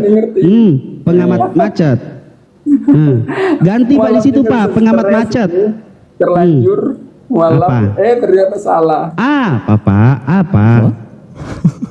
Aku bakal edarkan buku lo kelak, bro. Apa? Biar kalian pada tahu, oh ternyata salah selama ini. Selama ini apa? Selama ini orang-orang Kristen salah bahwa ternyata Yesus dicuekin cuma 3 hari. Ya nggak apa-apa dicuekin cuma 3 hari ini. Itu kata Yu. Sudah saya bilang, kau searching itu di internet. Kau cari di Google kepala setiap profesor di muka bumi ini. Cuma ada 2 Pak, kalau nggak botak, rambutnya putih. Kau macam-macam. Kau modal kau cuman modal apa? Modal jas kau mau naik di sini berbicara dengan orang yang rambut putih. Darah Yesus. Tidak akan bisa. Kamu cuman modal jas, modal dasi kau mau berbicara dengan orang yang rambut putih. Aduh. Data yang ada yang ditampilkan. Apa yang ditampilkan? Apa sih? Itu kalau Google. Iya kau Google, kau bilang di situ, kau bilang kepala orang jenius. Nah, coba kau Google di situ, kepala orang jenius. Cuman ada 2, kalau nggak botak rambutnya putih. Lah kau Itu bisa modal pakai jas mau naik berhadapan dengan orang rambut putih. Aduh, gimana ini? Begitu cara kerjanya Google. Mana paham mungkin? Apa? Google itu apa data yang ada di dalam yang ditampilkan. Bapak udah. Seperti itu. Apa? Tiba-tiba Jadi seperti jangan itu. percaya sama Google. Percayanya sama siapa? data yang dikeluarkan Google itu harus ngerti kamu. Jadi percayanya masih apa? Percayanya masih apa? Datanya salah ya salah yang tampil. Iya, percayanya masih apa, Pak? Begitu Google itu. Iya, percayanya Asumsi masih Bapak apa? yang harus kami percaya asumsi Iya. Bapak itu. Jadi kami harus percaya masih sama apa, Pak? Aku kasih tahu kepada Anda. Iya, Anda beritahukan kepada saya. Makanya Bapak silahkan mulai saat ini ganti tuh Pak namanya Pak jadi pengamat macet. Terus postingan-postingan Bapak silahkan dihapus. Biar apa? Biar saya tidak mempermalukan Bapak di sini. Jangan sok-sokan. Memang yang paham saya itu hanya orang-orang kasar. Apa tujuan Anda posting-posting begitu? Apa tujuan Anda? Posting apa? Biar pada sadar ngerti. Nah, sekarang Anda sudah menyadarkan kami kalau Yesus mati itu dicuekin, selesai. Walaupun cuma 3 hari kata Anda. Bahasanya itu. Bahasa masyarakat. Ya, pasien selanjutnya. Tonton urus Ton. Ada 2 ya ayatnya tadi ya. Ya lanjut. Apa ayatnya? Udah, biarin aja. Lanjut ke Pak Ari aja. Pak Ari mungkin ada lagi yang mau ditanyakan. Ya, Pak Ari, lagi-lagi mohon maaf ya Pak ya. Saya berhadapan dengan siapa yang saya hadapi. Jadi mohon maaf apabila ada kata-kata ya pasti nggak enak, tapi lagi-lagi mohon maaf Pak, mohon maaf. Karena memang itu yang terjadi. Dia itu penghujat. Masya Allah. Dia itu terima kasih Bunda. Dia itu menghujat, suka posting-posting, tapi ya udahlah, dia juga yang mempermalukan diri sendiri, jadi it's fine. Baik, saya juga mohon maaf ya dan terima kasih tadi jawabannya. Siap. Oh enggak, dia tidak bisa. Bapak baru sampai 27 pertanyaannya. Lanjut Bapak. Sudah Pak. Tidak bisa Pak, di sini nggak bisa eceran Pak. Di sini nggak bisa. Soalnya Pak. Saya di kamar mes, saya di depan laptop. Kalau di depan laptop pasti saya akan banyak pertanyaan. Tapi ya terima kasih sudah menjawab pertanyaan. Itu sudah cukup. Oke, makasih Pak Rashid ya. Siap, makasih banyak Pak. Mohon maaf kalau salah. Dan untuk teman-teman di bawah, Kristen-Kristen siapapun yang pernah naik ke sini, diskusi baik dan benar, mohon maaf. Kata-kata semua apa yang saya lontarkan bukan untuk kalian, tetapi khusus buat si paling pengamat mualaf yang tadi. Darah Yesus, tepuk tangan buat Tuhan.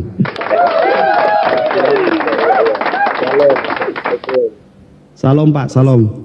Assalamualaikum. Selamat malam Pak. Lanjut. Ayo, ada lagi yang mau naik? Terima kasih Imam, terima kasih Pak Ci. Mau Ton? Aduh.